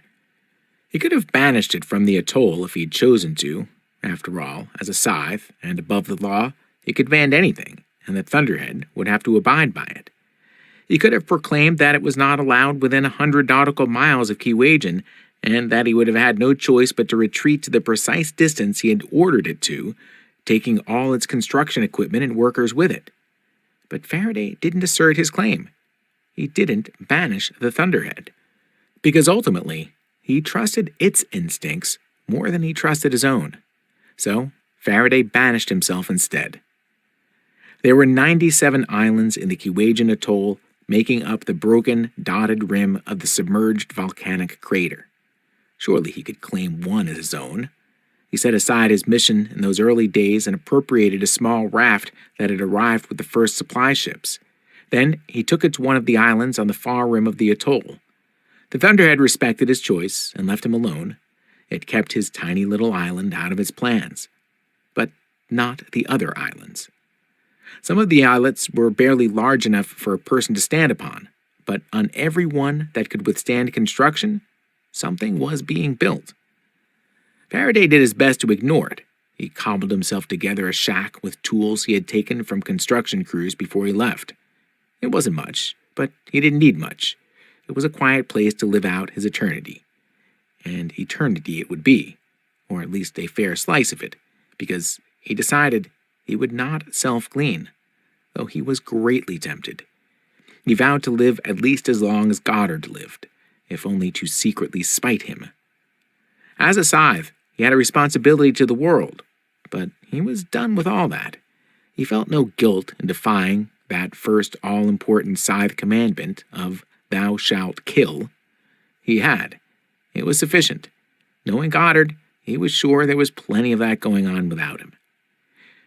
Was it wrong to be separate and apart from a world he'd come to despise? He had tried this once before, in Playa Pintada, on the serene northern coast of Amazonia. He was only jaded then. He didn't yet loathe the world, just mildly disliked it. It was Citra who had rousted him out of his complacency. Yes, Citra, and look what became of all her boldness and bright intentions. Now, Faraday had gone beyond jaded to being downright misanthropic. What purpose could there be for a scythe who detested the world and everyone in it? No, this time he would not be pulled back into the fray. Manira might try to drag him in, but she would fail, and she would eventually give up. She didn't give up, of course, but he still held on to the hope that she would. Manira would come to see him once a week, bringing food and water and seeds to grow, although his patch of the world was too small and the soil too rocky to grow much of anything. She would bring fruit and other treats that he secretly enjoyed, but he never thanked her, not for any of it. He hoped his ungrateful nature would finally put her off and she'd return to his Arabia and the Library of Alexandria. That's where she belonged. He should never have pulled her off her path. Another life ruined by his meddling. On one particular visit, Manira brought him, of all things, a bag of artichokes. They don't grow here, and I suppose the Thunderhead sensed a need, and they arrived on the last supply ship, she told him.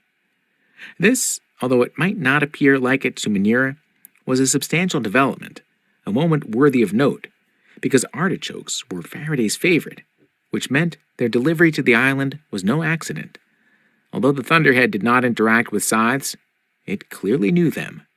It knew him. As it was, in an indirect way, reaching out to him.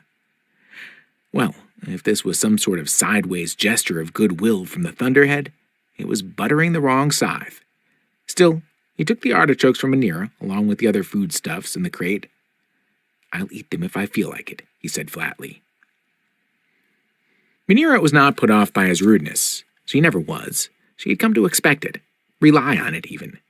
As for her life on Keewaydin's main island, it wasn't all that different from her life before she came into Scythe Faraday's service. She had lived a solitary existence, even when surrounded by people at the Library of Alexandria. Now, she lived alone in the old bunker on the island, surrounded by people, and only interacted when it suited her. She no longer had access to the scythe journals that filled the stone halls of the great library, but she had plenty of reading material. There were many crumbling books left behind by the mortals who had run this place before the rise of the Thunderhead and Scythedom. Volumes of curious facts and fictions of people who lived each day of their lives with the ravages of age and relentless approach of death. The brittle pages were filled with melodramatic intrigue and passionate short-sightedness that seemed laughable now.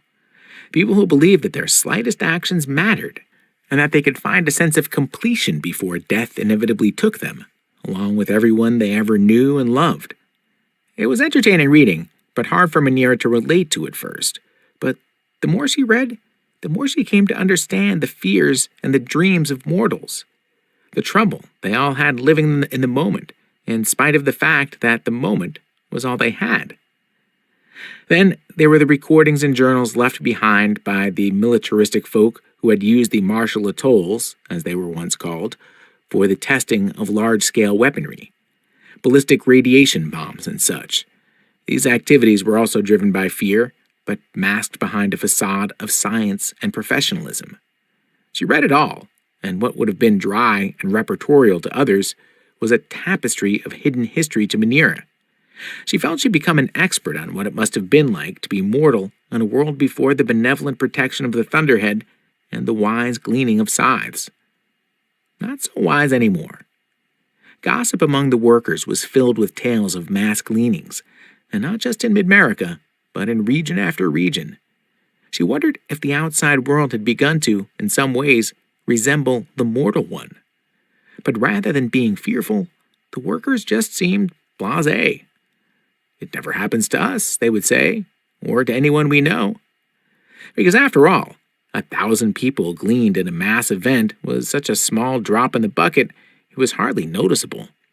What was noticeable, however, was that people tended to stay away from theaters and clubs, as well as to disassociate from unprotected social groups. Why tempt the blade had become a common expression. So, ever since the rise of Goddard's New Order and the silence of the Thunderhead, people lived smaller lives, a sort of post-mortal feudalism, where people kept to themselves and didn't bother with the tumultuous doings of the high and mighty and things that affected other people and other places. "I'm a bricklayer in paradise," one of the workers on the main island told her. "My husband enjoys the sun, and my children love the beach. Why stress my emotional nanites by thinking of terrible things?" A fine philosophy, until the terrible thing comes to you. On the day Manira brought Faraday artichokes, she dined with him at the small table he had built and positioned on the beach just above high tide. It afforded him a view of the structures rising in the distance, and in spite of what he said, he did roast the artichokes for them. "Who's running things over there?" Faraday asked, glancing at the other islands across the massive lagoon. He never usually asked about what was happening around the rest of the atoll, but tonight he did. Manira saw this as a good sign. "The Nimbus agents call any of the shots that aren't already taken care of by the Thunderhead," she told him. "The construction workers call them Thunderhoids because they're such a pain in the ass." She paused because she thought Faraday might laugh at that, but he didn't. "Anyway, Skura blusters like he's in control, but it's Loriana who gets things done." "What sorts of things?" Faraday asked. "No, don't tell me. I don't wish to know." Still, Manira pushed the conversation further, trying to bait his curiosity. "You wouldn't recognize the place," she said. "It's become like an outpost of civilization, a colony." "I'm surprised Goddard hasn't sent his emissaries here to find out what the commotion is all about," Faraday said. "The outside world still doesn't know this place exists," Manira told him. "Apparently the Thunderhead has kept it a blind spot to everyone else." Faraday gave her a dubious look. "You're telling me that those supply ships don't bring stories home about the place that's not supposed to exist?" Manira shrugged. "The Thunderhead has always had projects in far-flung places. No one who's come has left yet, and the people here have no idea where they even are, much less what they're building." "And what are they building?" Manira took her time in answering. "I don't know," she told him, "but I have my suspicions. I'll share them with you when they feel a little less foolish. And when you end your prolonged pouting. Pouting is a passing thing, he told her dismissively. What I have is a mindset. I will not suffer this world again. It has done me no good. But you've done much good for it, she reminded him. And received no reward for my efforts, only pain. I don't think you were doing it to be rewarded.